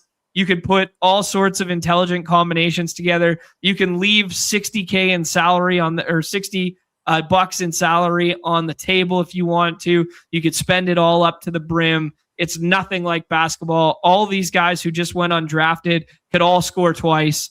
It's awesome, man. It's awesome. This format is so beautiful for it. Yeah, I love it, man. I wish I was more of a puck knower so I could get in here. Yeah, for sure. Yeah, Reinson loves it. Feel like he should have given Nez time to veto. No chance, buddy. No chance. Marner, Stankoven, Anderson, and Thomas Hurdle. And now we are going to rip a BBM. We're ripping BBM. All right, let's go. Let's guys. Get in here. Help us draft 3 this spots. Quickly. John, I was while you were doing some hockey talk, I got a little sidetracked because Jack Miller for ETR put out a thread because ETR is getting pestered with questions about like why are you guys like so high on the Steelers? What's the reason? So he felt the need to kind of put out an FAQ or answer some questions here. So he puts out a thread saying, gotten questions about our DK Metcalf ranking in Pittsburgh overall, since we're well above market. Agree it doesn't feel good, but want to clarify because it's not, we think the offense is in for some huge here. And then just listed like a bunch of negatives about how he's projecting them. So I'm like, okay, so why are you guys above market then? Right. That he didn't like answer the question. So I replied and I said like, this is a nice thread, but like where like, so where's the value coming from? Right. Like, is it just, I think that is what people are looking to have explained. And you're just kind of like reiterating their concerns. Yes. Yeah. They're going to be slow. Their drop back rate's going to be mediocre. They're not going to have a lot of touchdowns. Okay. Gotta draft them. Yeah. Gotta draft them. We got Eggers right beside us. Nice. Soft room for the fellas here for probably the last BBM. Goes ahead and takes Jamar Chase there. Who do you like, dude? Puka. Yeah, you like Puka more than JSN? Yeah, I know that's your boy, but yeah. No, I'm fine with it. Like, just in a vacuum, like, it's daily slate week 4. Like, I can't imagine drafting JSN over Puka. Like, I can't. Yeah, like I would never draft JSN over Puka. Puka's done it for multiple years. JSN's done it 1 year with Sam Darnold. Puka has Matt Stafford. It's just like the principles of how I've shifted my process is just like, yeah, I'm drafting Puka. Like I am not ready to just like crown JSN as wide receiver 2. But I do think that he's absolutely pick 5 on the board. Yeah, John, I could sell. Sorry, go ahead. No, I could sell myself the pen on preferring, CMC or preferring something like that. Like that clump of 5 wide receivers, like you could interchange all of them, and I wouldn't fault you. Yeah, no, for sure. Like they're all very good. Yeah, I was 6 actually because I'd include CD there, but I know not everybody does. Yeah. No, they're very good. I think I would have Amon-Ra firm 4, but I still agree with what you're saying. Yeah. I was to say one more talking hockey note before we move on. Dylan Larkin requested a trade. Oh, wonder why. They were pretty good with it last year. I don't know. Yeah, he's done with Detroit. He's done. They got a good young core. No. You would think. I thought they were on the up. That's crazy. Yeah, and he's the Cheds too. Like he's the captain. That's wild. Yeah. Huh. Weird. Is Dude, we got advice? I don't know. Yeah, I don't know. There's no way we're gonna get Ken Walker, but I was really hoping we would. Willie knows ball. Apparently knows ball. He likes the Ken Walker. What's up, Willie? Wow, Derrick Henry at 20 feels so good. AJ Brown, Nico Collins. I'd probably take one of those two and start pissing. AJ Brown. Let's do AJ Brown, man. All right, cool. Gotta draft him higher because he's a Patriot now. I don't know. The double week 11 buys, but not overly concerned about that. But yeah, I like AJ Brown, like in a vacuum, I guess. But if you told me Nico was going to outscore him this year, I wouldn't. I don't know, man. I'm scared that they're just not going to throw enough in Houston to matter. You know, their defense might just be too good. Mm-hmm. At least I know, like Montgomery there too. Like as far as like scoring touchdowns goes. Yeah. Wow, Purple Yosh said Larkin's hometown kid too. I didn't know that. Whoa. Wow. That's brutal. That's nuts, dude. Easy's weighing in on it. He didn't pay attention to the thread, but he said he's pretty conservative on the inputs, and yet he's way ahead of market on every single Steeler pass catcher. Nice. That just means what if they even exceed the means? Then, yeah, right. Pretty balanced starts for everybody here. This used to be kind of like the Josh Jacobs territory. I mean, I would advocate for, I guess, Brees. You could pull up Kyron, but that's a lot of week 11 buys. Brees for me, or a wide receiver. We can piss. As in Devontae. All right, let's fuck around, find out. Cool. Let's do it. Fun. Yeah, it's too easy to just be like, all right, now we got Anchor Brees and now whatever. Yeah. Like, let's fuck around, find out here. Let's take both of the two dudes who just got slight bumps because they're not playing together, theoretically. It gives us double outs at quarterbacks, and we haven't done anything like this on stream yet because we've capitulated to the market. Let's zig when everybody else zags, and let's piss down our own legs and see what happens. Sure. What do you think about the Christian Watson contract? That it's like a disguised good deal for the Packers if he's healthy, and then it just gets them out if he's not. So I think it's supposed to be read as like, oh, that's bullish and like he's their WR1. The way I read it was like, oh, it's a 1-year deal and then they get like a good price on him going forward if he can be what they want him to be. And if he's not who they want him to be and he can't stay healthy again, it's just like tear it up and whatever. Yeah, I think most people are seeing this as an overpay and somebody that is always hurt. Right. And potentially a really, really bad contract. Okay. I like the contract. I'm definitely team this guy is good if and when he's healthy. Mm-hmm. And I do think that this is something that I would bake into the ADP and take him higher because of the vote of confidence that I think this bodes in his health. Mm-hmm. And I think he has a really high ceiling. Like, I think Christian Watson's really, really good. He's getting Alec Pierce money, you know? Yeah. Yeah.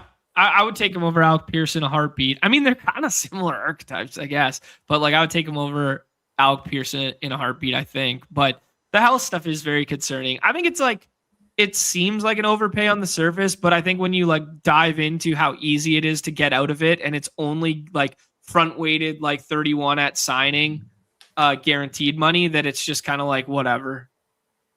Yeah, it's not that bad.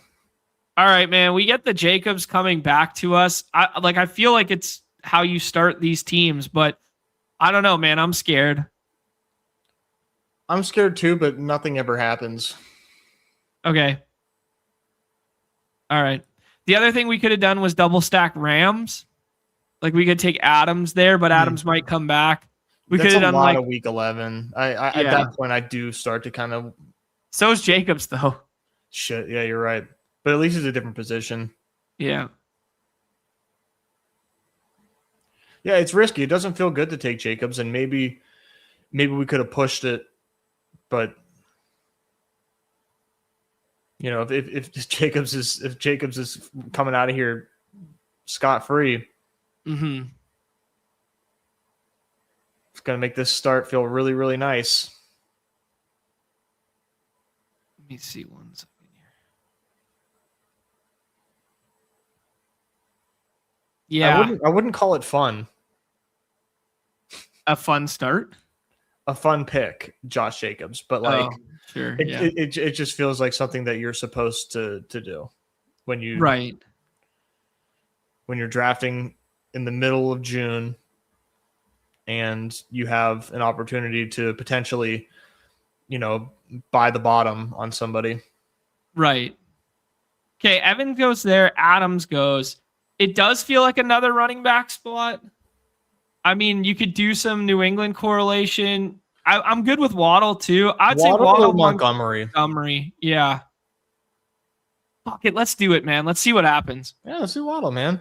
We got to. I think Waddle makes sense because it's like we need this Jacobs pick to be good, and I think this is kind of how you capitalize on that, is, you know, taking another solid wide receiver. I think it's how you really like make that Jacobs pick a smash, because it really is binary. Right. It is.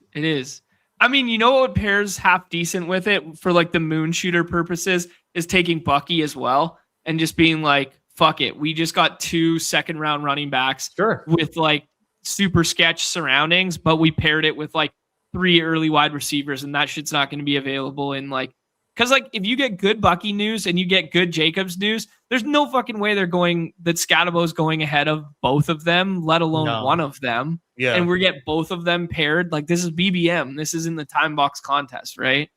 Yeah, I was gonna say that would be insane if Bucky makes it back. But Bucky right now, very good pick. And I was not a Bucky guy last year. Wasn't a Bucky guy rookie year.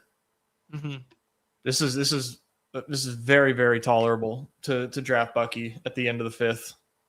Who's got a better start right now? So we went full piss boy, and Keep Calm went, you know, full double anchor, super guys, then the quarterback, and then got 3 wide receivers. Who's got a better start right now? That's a pretty boomer start. I think right now him, but yeah, you know, that just for now. For now, it's him. Okay. Yeah, I think the way that those, like, how different is T. Higgins than like Devonta Smith? Yeah, like how different is T, you know, like Watson than Waddle, right? Like what you win right now with like capitulating to the Watson, I think, are very, very variable though. So sure, those are, I would consider risky picks somewhat. I mean, I love Watson, but you know, we have like way more comfortability in what we've got, right? At wide receiver, like we feel very good about how these guys are going to play out. Dude, I think we got a really nice pick here if this happens, but we'll see. I'm going to flirt 2 ideas. I think we can push quarterback unless you want to do May and Hurts, which would be kind of fun. Okay, so I would say Chuba or Pollard. I feel better about Pollard, but if you like Chuba, go Chuba. Let's go Chuba, and then maybe we even have the decision after to take Pollard as well. Okay. And that's how you land the plane, is by not taking the elite quarterback with this style build. Yeah, it's so tempting to do AJ Brown and Drake May, but that might be the most common stack in BBM. It'll be up there. Hurts and May, or you know, or I'm sorry, Hurts and Smith. Yeah. Let's see. BBM is currently 14% filled in the first 14% of the contest. What percentage of the field was stacking AJ Brown with May, and what percentage of the field was incorrectly stacking it with Hurts? Probably 40. Ooh, I would say 20% were incorrectly, 40% were correctly. Okay. I respect it. We're gonna have May and Hertz here, and we also I secretly sent a link to somebody in the chat who wants to hang out. Here we go. What's up, Easy? What's up, boys? Easy, you got to make this pick for us, dude. Do we stack up May and or Hertz? Drake May. Yeah, Drake May. Drake May. Yeah, all nice. What's going Drake on? May's ADP has now jumped Hertz. It's always been like that, hasn't it? Oh, really? I wasn't paying attention then. Yeah, Hertz has been pretty cheap this summer. Hi, Easy. What's good, Easy? What is going on? I'm good. You got any home run pick'ems for the people? Dusted the mic off. I'm sure I can make some up. I'm like all over this Orioles game that has a bunch of runs and no balls over the fence. Yeah, we can see what the pal is telling us to do. Needed Cowser in a big way to feed the family today. Yeah. Wilson Contreras stuff was popping this morning. He's been so effing good versus lefties. It's crazy. Yeah, and they haven't done shit against Trevor Rogers today. I would just fish around in Wrigley and see if we can find something there that's not like total chalk fest. Bolte for his first home run. Right? Yeah, Bolte I'm on first that. Runs 286. I'm on that. Brooks Lee is someone that like I lose my $100 on every single day. Well, I mean, like Brooks Lee's just like so underappreciated, and like the markets will never catch up to a dude like Brooks Lee. Yeah. Like Geloff, like Bolte, Colby Thomas, that type of slate. Yeah. How far are you in your football stuff? Like drafting, like I'm like about 50 total, but not all BBMs. I'm branching out now that like I've got my stuff like up and live. A lot easier to get volume outside of BBM, which I used to just be like doing. I'll share it with people. $2 million stuff. I mean, we could draft this as is and just kind of go off the dome. But yeah, I'm pretty in there. Not all full sicko mode, but let's float this your guys' way. Corum, but it's another week 11 bye. Anybody you see on the screen, or the Bo Nix and or Stafford stack. Stafford same bye. I would not QB. I would go Corum or Monangai. Yeah, either one. Okay, let's do Corum then. It's another week 11, but like I think if we've made the Puka plus Corum bet, like why not? But fuck, man, we got quarterback on bye, 2 running backs, and 2 wide receivers in week 11. Full punt. Is Devontae's left of us? So like in theory, I'm guessing, I can't remember, but yes, he is. Yeah. So like we might have dibs on a Stafford fall. Like even if we don't, you don't need to force that. Oh, but he's probably a week 11. Is Drake May 11? I know Nez was studying up on his buys. Congrats! Yeah, he is week 11. Big Jeopardy win. Yep.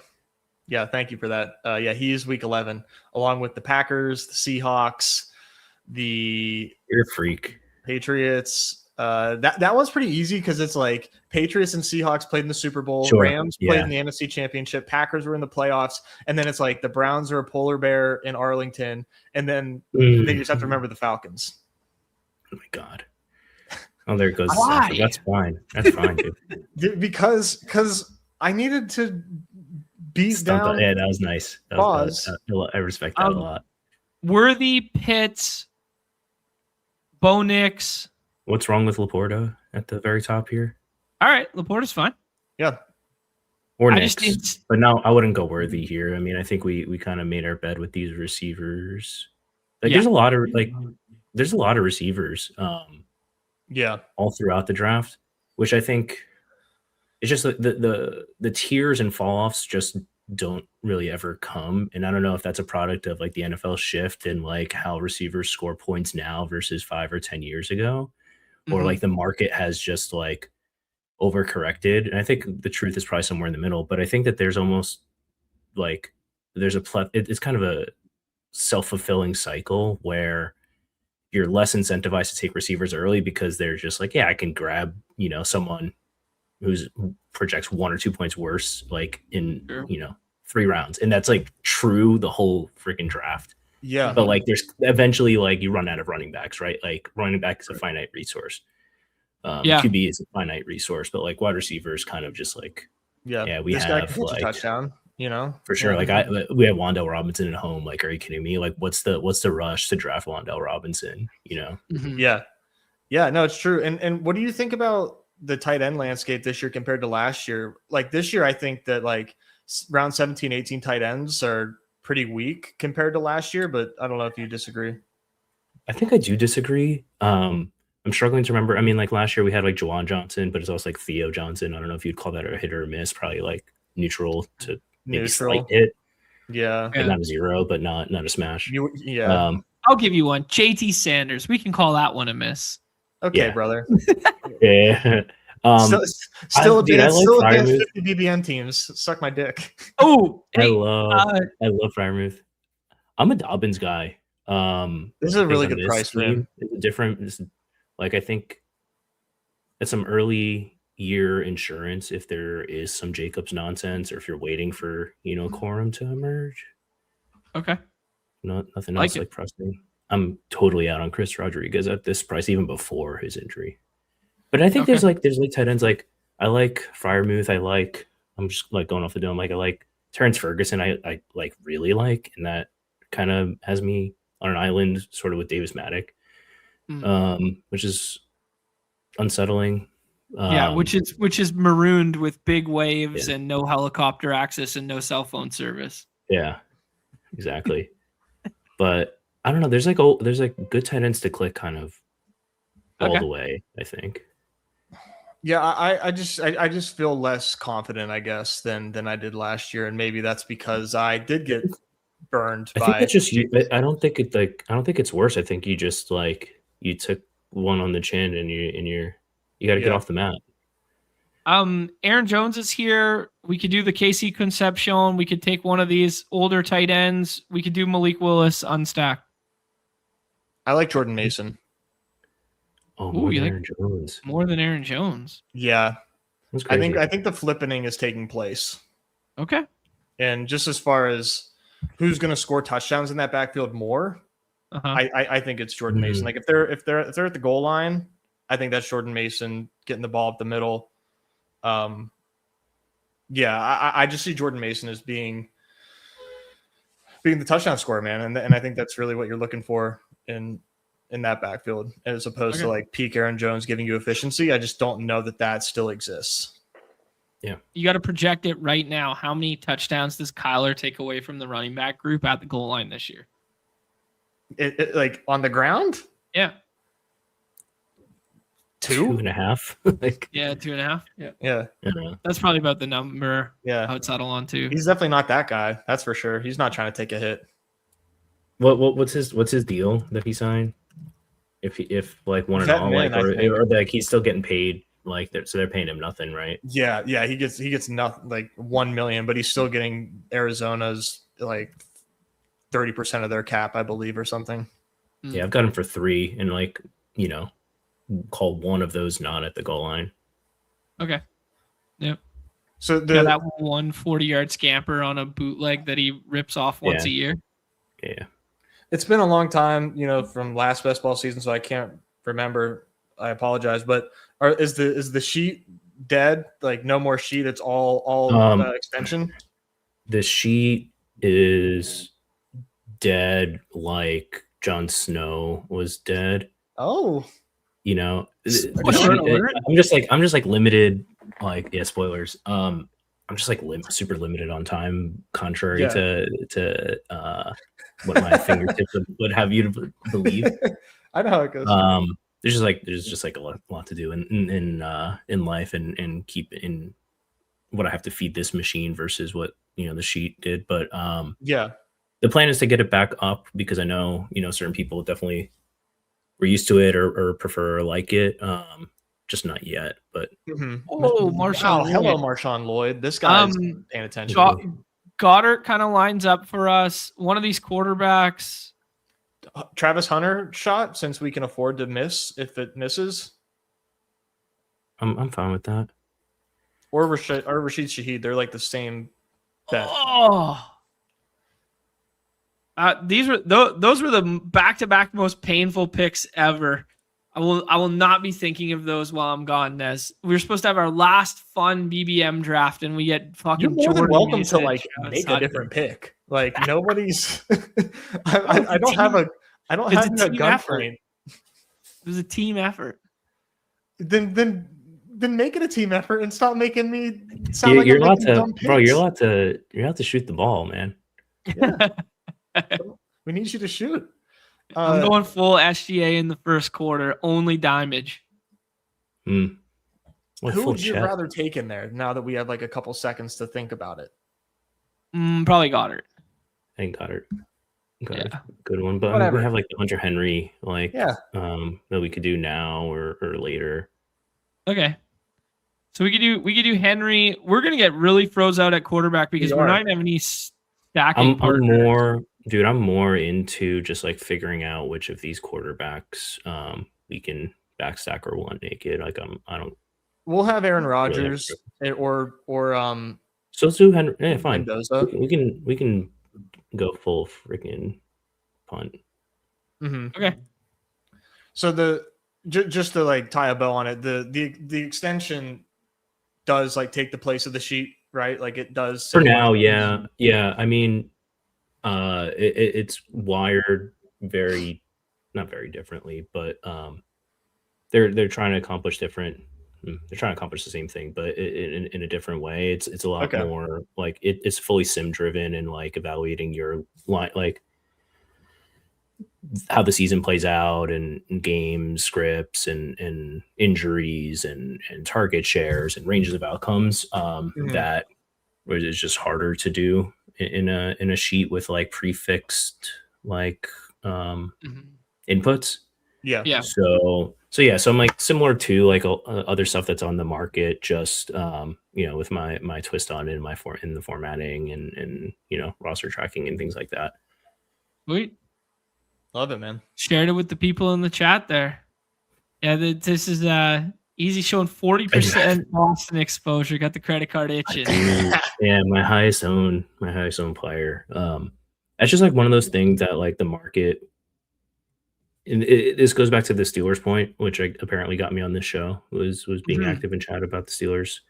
It's like Steelers and Browns, right? It's like and convert in the opposite for the Chargers, where it's like the market decides they love the play caller or quarterback or offensive environment of a team, and then they just don't care about the price, and or they decide this is like a black hole of like fantasy suckiness and just like I don't want nothing to do with the Cleveland Browns no matter what. Right. And that's just like kind of ridiculous for the game we play, because there's like so many ways that seasons can play out, and very, very few of them are just going to be like, yeah, the Cleveland Browns lose every single game. They don't even attempt to pass because like Shedeur gets sacked. Like what, like play through it like logically. Like the worse that the teams are, the more that they're going to pass even. So right. I don't know. It's also like for the Steelers, dude, Mike McCarthy's an offensive head coach. It's a spiritual departure from what we've thought of the Steelers for the past. Like Rodgers going ahead of ADP. Incredibly. Not that he's a mastermind, but like such a strong pivot. It's just a huge departure from what. Scroll up, man. The Steelers. Too low. Scroll the F up. I would say not Boston because he's another week 11, but. Oh yeah. Debo. I'm good with Debo. Okay. I'm good with Debo. We can protect a moon shooter or two on this one. And then fingers crossed that we can get. Okay, well, we have Gino to fall back on too, but yeah, I'm pretty fine with either or both, honestly. Yeah, I kind of want, especially like week 11 bye, like Mendoza should almost definitely be in by yeah. then. I prefer Mendoza. I was just saying, if we miss out, for sure. Are you as 3 QB pilled as the meta? Yeah, dude. Like most of my teams have both 3 QBs and 3 tight ends. Damn. just like what I'm being funneled to. If ADPs adjust, I just think that I think like the upper middle class, and I probably would just go Mendoza because I'm starting to like ship bricks that we only I know. but Right. I think as long as like Hurts, like that round 6 QB and even Lamar, I think are underpriced. Then again, it's like the Mahomes dart. Like I think that's just like an oasis. And then I think, dude, like Daniel Jones, Darnold, whatever, like that, like last call for like these guys are the starter, like most definitely tier. I just think like the market is not market isn't punishing enough for like the gap in like, hey, I can actually project this guy to start 16 games outside of injury versus like what you fall off to. Sure. Yeah. And then same thing with tight end, just like the meta. And like, I came to the conclusions like independently. So like, you can call it copying people's work if you want, but it's like, because there's like fewer yards gained in games now, just like due to a plethora of factors, just like passing yards especially, but like shortened fields from kickoffs and like more run plays is like more clock use. So it's like just less yards. So a higher percent of your points are scored via touchdown. And that just like is more tight end. Like tight end in the flex is like super duper viable. Like you'd be surprised how often a 12.6 from Freiermuth like would actually make your lineup in the flex on on a shaky team and kind of get you over the line. So yeah, I mean I get a lot. I'm also getting a lot of Kittle. So I'm getting that. I'm filling in. I'm guessing it's because I think that there's so many tight ends that are just on the field. Around 15, 16. Yeah, so like what do you have for like Kittle missing games wise? Like, is that even with like? There's ranges, right? So like some seasons, like he misses 8 weeks. Some seasons he plays week 1. On average, have him missing like call it 4 to 6 weeks with like, and then like let's say like the most average or most common thing I have is he misses 4 weeks on the pup and then has like a 2-week ramp up, and then he's like he goes from like 70% Kittle to like 85% Kittle, let's call it, and plays it out. And I find that to be like pretty valuable, just like the way the board is. But who do you guys like? Probably one of these tight ends based on this conversation. Do you have a preference between Otten or Muth? I have a preference for Freiermuth. Yeah. Okay. Let's do it. Do you go as far as to go 4 tight ends? I have now with this team, like it's hard drafting naked. I mean, obviously, like we have Solver here, and like that can guide us. Like I don't think it would guide us to 4 tight ends. So like it's not something I would click myself unless I'm like dragged there. But like instinctively, like Laporte is good enough. Henry stacked. Like I think our bet is probably made here. Yeah, I agree. Let's think about what we want this to look like here. I think I agree with you guys on the tight end front. I think wide receiver were probably good, but you could always add one. I lean quarterback and running back to close. Am I alone? I don't know what quarterback it would be. Yeah. I don't know what quarterback it would be either, but Jacoby, if he like, what if Jacoby's I think Jacoby or Deshaun. And I would vote receiver over running back just for like buy coverage. And like running backs, like we have like a strangely solid mix of like early versus like contingent bets that I don't know that we need to force a 6th. If there's someone like that we like or makes sense, we can, like Katron, but he's gone. Just the top of receiver. Yeah. I kind of like Branch and or Dell had a good clip now. I was gonna say Branch opens up like the Atlanta thing, but yeah. Oh, and there's a overlap, so let's do Dell. Yeah. Dell is probably gonna be a riser. Camp clips coming out now. If he's already like practicing fullish, like that's pretty good. He's like I think an awesome pick for this team. Where like if it's if he does end up on pup, like we can we can absorb that, you know, like we can absolutely absorb that with this wide receiver room. And that was sort of why I liked Travis Hunter, where if it does take him a minute, like maybe he does need some shit to happen with that offense for him to get on the field. Like we can absolutely shield those guys until it's their time. So I just think, like, why would you do anything other than ceiling shots when you start with those 4 wide receivers? I'm with it. Yeah. Low key, some really decent contingent bets at running back in the 18th round. And that's something that I know, like, you've talked about a lot, John, is like if I can make a bet in the 18th round, like why would I not try to like win the whole thing with it? Yeah. Particularly from like the Niners side of things. And maybe if you believe in Mike Washington. Yeah, I mean, like, I just don't believe in the offense enough to care about Mike Washington, even if he is the freak athlete everybody says. Right. But, like James Conner could go to Green Bay. Chris Brooks, like, Marshawn Lloyd's, like, an enigma. He doesn't even exist.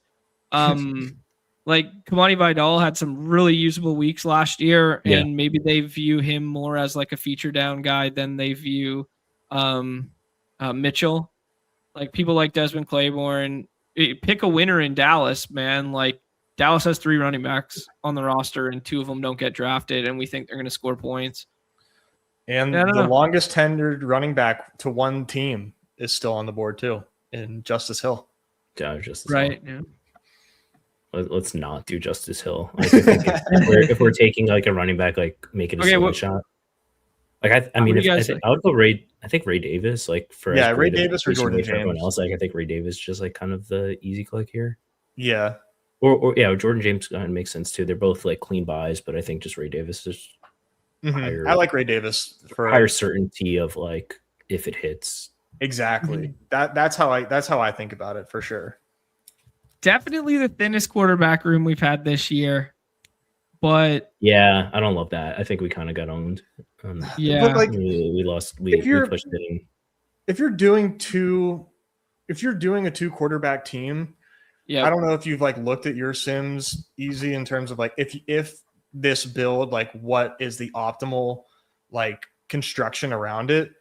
I mean, paying a premium for AJ Brown and then also tacking on Hunter Henry and having like, you know, correlation for whatever the hell it's worth, I feel like is the way to do it, but I don't know. Like, you know, yeah. I mean, it makes sense. I mean, I don't know where the second quarterback should have come. I certainly do think we should have done before Mendoza instead of Hunter. But we got we could have taken one of Ward or Daniel Jones over Henry. And then Darnold. Because if we didn't do it there, it wasn't happening. So Darnold or Ward. Yeah, but I don't think this is necessarily toast. Like, and the way that I'm treating like the Josh Jacobs thing, and to a certain extent Rashee Rice or even Neighbors, but I think Jacobs more than both is like, well, I don't price it how you like make up a price. Like, what are the odds he's just nothing happens?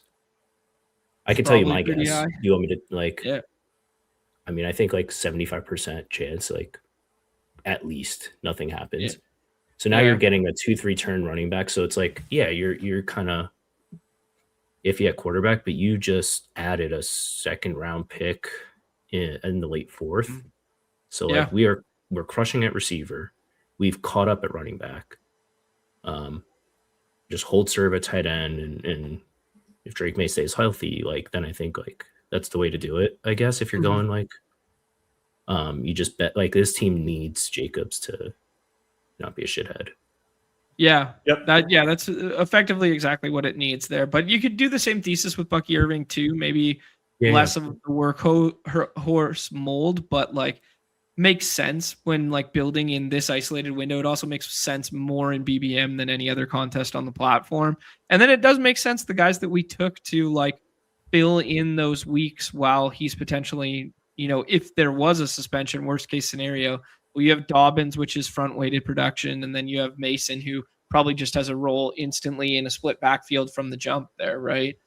I think if we could have it back, I mean, who knows? Mendoza could come in like week 5 and like be amazing from that. At least there's like the variance in the Mendoza pick that like he could just be an outlier, and he could be a first overall pick, and he could be, well, he was the first overall pick, but he could actually be like warranting of said first overall pick, and he could run around the goal line a little bit too. And it's like, oh, Mendoza's just like fine to have unstacked, and he's good to give us, 6 or 7 usable weeks or whatever it is. But like, I think if I could have it back, this Debo pick, if Rodgers came to us, that's what we would have done. But Willie knew that we were the only one quarterback team on the left still, so he pulled it up, which was smart.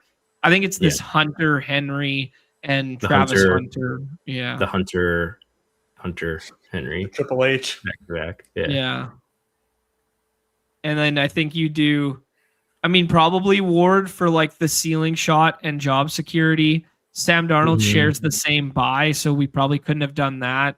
Maybe Danny Dimes if you think the timeline's good and it's a back-weighted buy. So, yeah, maybe Dimes would have been it. Yeah. People forget that Bryce Young... Sorry, people forget that Bryce Young, even though he was like really good at the tail end of last year, that he was awful and lost his job in the middle of the season, both of the last 2 years. So it's like that doesn't necessarily help us. Yep. Yeah, exactly. It's tough. And that's why I think that's what I'm getting funneled a lot to two quarterbacks like in the I don't know if you'd even call it the window. It's like before the window even this year, or like 2 by Bo Nix or Stafford, like a lot. I don't think that means you want 100% exposure to any one strategy, but I do get that. So you don't have to like a lot of those guys, you have bench risk, are they healthy week 1 risk? Is this team absolutely suck risk? Like all that. But yeah. Yeah, like I love Egger's quarterback room. I don't want to give him too much glaze on the stream there though, but like doing like a mispriced elite. So like one of these like 6th round guys or these 7th round guys that were like, it's the freest bet right now. Right. It's like this guy could finish as QB1 and nobody would be surprised. And there's like 12 names in this pocket. And then you do one of like the stable job security, like QB 10 through 15, who also have spike weeks of top 5s. Yep. Yeah. And then, take it or leave it on taking a third on top of that. Yeah. All right, dude, let's break this down for the people, and then let's do a couple home run pick'ems because I'm itching to get them in there. We got a 2-6-7-3. May, Mendoza, Jacobs. I almost said Hubbard or Hubert. I meant, Huberman. Because I was like Chubba Hubert. Chuba. Yeah, flip it. Corum, Davids, Mason, Ray Davis, Puka, AJ Brown, and Devonta Smith on different teams now. Waddle, Hunter, Debo, Tank Dell, Laporta, Henry, and Freiermuth. Nez, Easy and I just talked about it. You have to tell us, does it suck or does it fuck? No, this team fucks, but you didn't expect it to. This is like how whatever. Like, all right, let's go. And it turns out this team really fucks. And we talked about how does this team get to fuck status, and it's just Josh Jacobs, right? Josh Jacobs, nothing happens, and he's locked and loaded with one of the safest, work shares of all of football for running backs. We also, I think, the backs behind him, I think, are a little shaky, but we're planning on flexing a wide receiver most of the time here. We have three tight ends, so we could flex a tight end if necessary. I don't think that we're going to flex a third running back a ton here, but if Chuba holds on to his job and doesn't lose his job to Brooks, that feels really solid. Corum is a really interesting one where like decent standalone, great contingent. Maybe he snatches Kyron's chain. I doubt it, but Corum obviously had a lot of good good games last year. Yeah, it's really Jacobs, right? Jacobs just needs to hold this thing down for us, and then we can kind of patchwork the rest around him after that. Yeah, I mean, there's no other window in this contest where we're going to be able to make this bet, so why not just make it now and realize we're moon shooting for $2 million bucks. Yeah, because either he goes back to round 3 or you get bad news, and then he's like super cheap, and like it's just a fundamentally different bet than like what lack of information we have now. Yeah.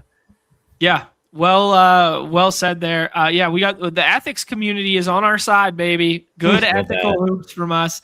And the Toxic Tower continuing to be toxic by calling me a chubby hooper in my jersey here. It's not what they meant.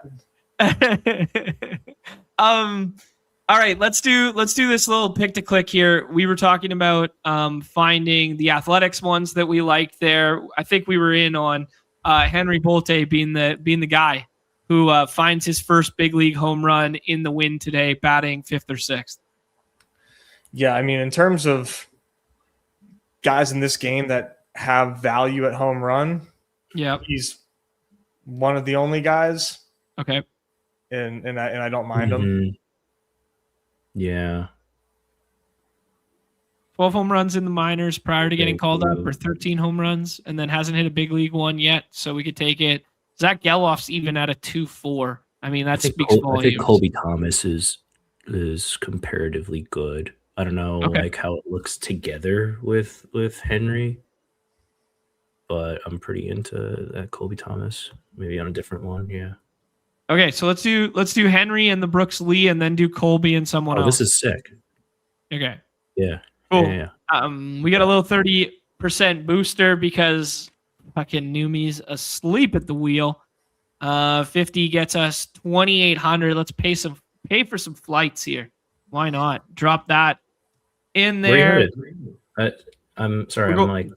I've watched like 1.5 live streams in the year of our Lord 2026. So I'm thankful to be on one. Where are you headed? We're going to Spain tomorrow. Actually tonight. So where? Be fun. Barcelona, Mallorca, Madrid, and something else. I can give you recommendations if you need unsolicited. I love Barcelona and Madrid. Barcelona. That's how you know you're a real one. Yeah, yep. I've been to Barcelona, and I've been somewhere else. I can't remember, but never to Mallorca. I would say one of the best days of my life was in Madrid, just like bar hopping. I forget what it's called.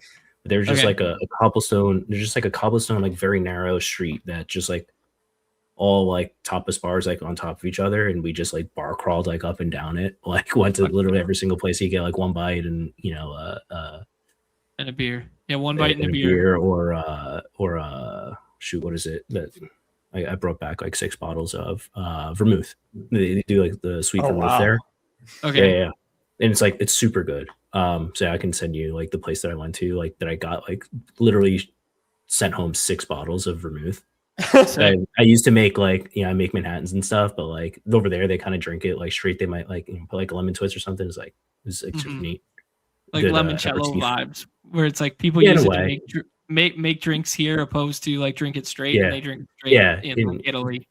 Make some room for food. Get you hungry. Yeah. Yeah.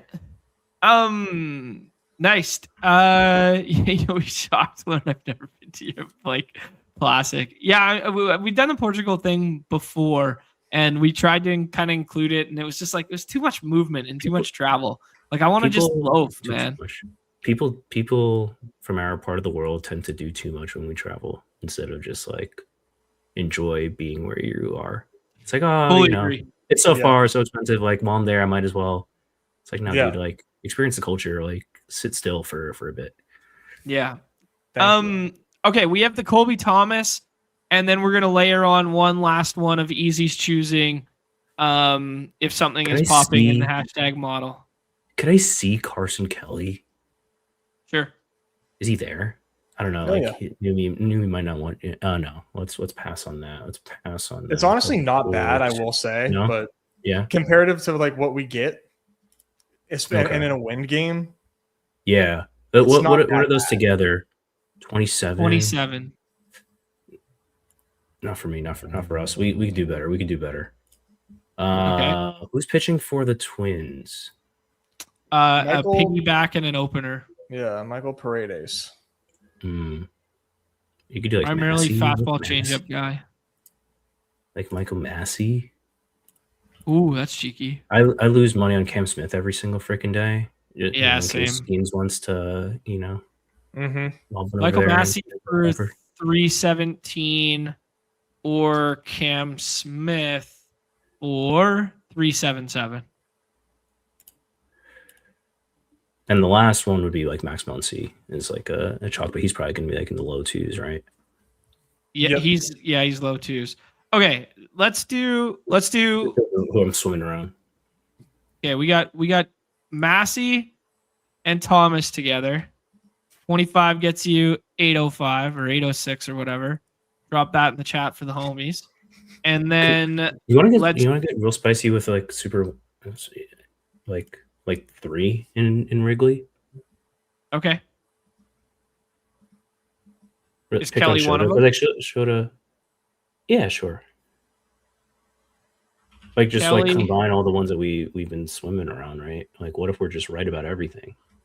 Like how great is that? I love asking myself that. Carson Kelly for us here.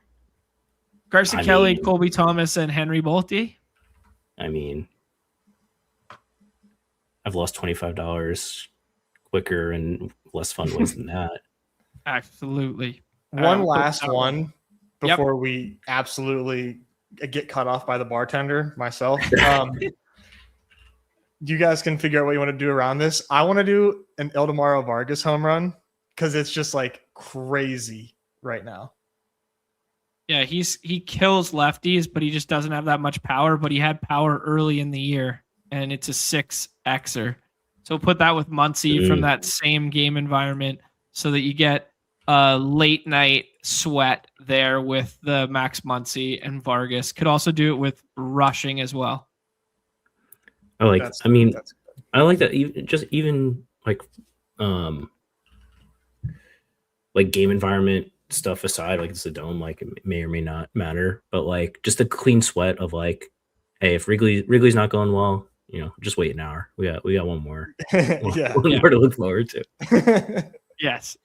All right, I ran it twice. Dalton rushing as well. Might lead off today without Shohei in there. All right, guys, I got to go find some euros and pack.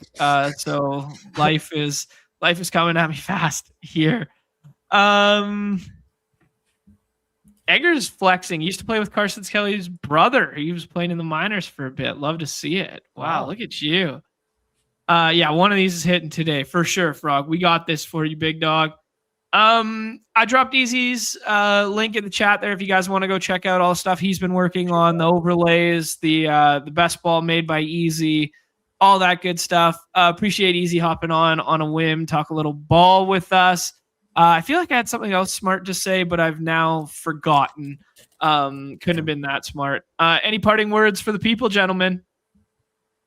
No, good luck in the baseball streets and enjoy solo me for the next 2 weeks. I have a bachelor trip actually June 18th. So that week we will probably not have anything. I mean, we won't have anything on the 18th and 19th, but solo me for the next 10 days. If you have any availability, Easy, feel free to hit me up and maybe we can. I'll slide in and invite myself. Appreciate you having me on, boys. Enjoy your trip. Enjoy soul time here. Yeah. Thank you, guys. Thank you. Yeah. I really do love the Jamal Crawford jersey. He's so freaking sweet to watch. It's sweet. I bought it for the dog bowl, to be honest. One of the old Mitchell and Ness ones, and I was like, I just got to get an ethical hooper that I loved. And I was buying. Yeah, you're trying to go. I was trying to last thing. I was trying to buy a Jeremy Lin jersey, $60 for freaking jersey. A jersey. Mitchell and Ness. Like, come on, man. Like, what are we doing here? I'll just go buy it for the H gave for $18. Like, come on. What happened? What happened to the game I love? All right, guys. Appreciate you jumping on Easy. Much love to Nez. Be out here all the time with him. He'll be giving out the good plays the remainder of month. Maybe the good plays. Best of luck tonight if you are playing in the puck streets. Best of luck if you're playing in the MLB stuff. Enjoy the hoops finals. I will not be around for it. Enjoy the cup finals, all that good stuff. And see you guys in a little bit here. And if you guys have recommendations like Easy does, slide my DMs, please. That'd be awesome. Please and thank you. Everybody's favorite time of the show. The end. Peace.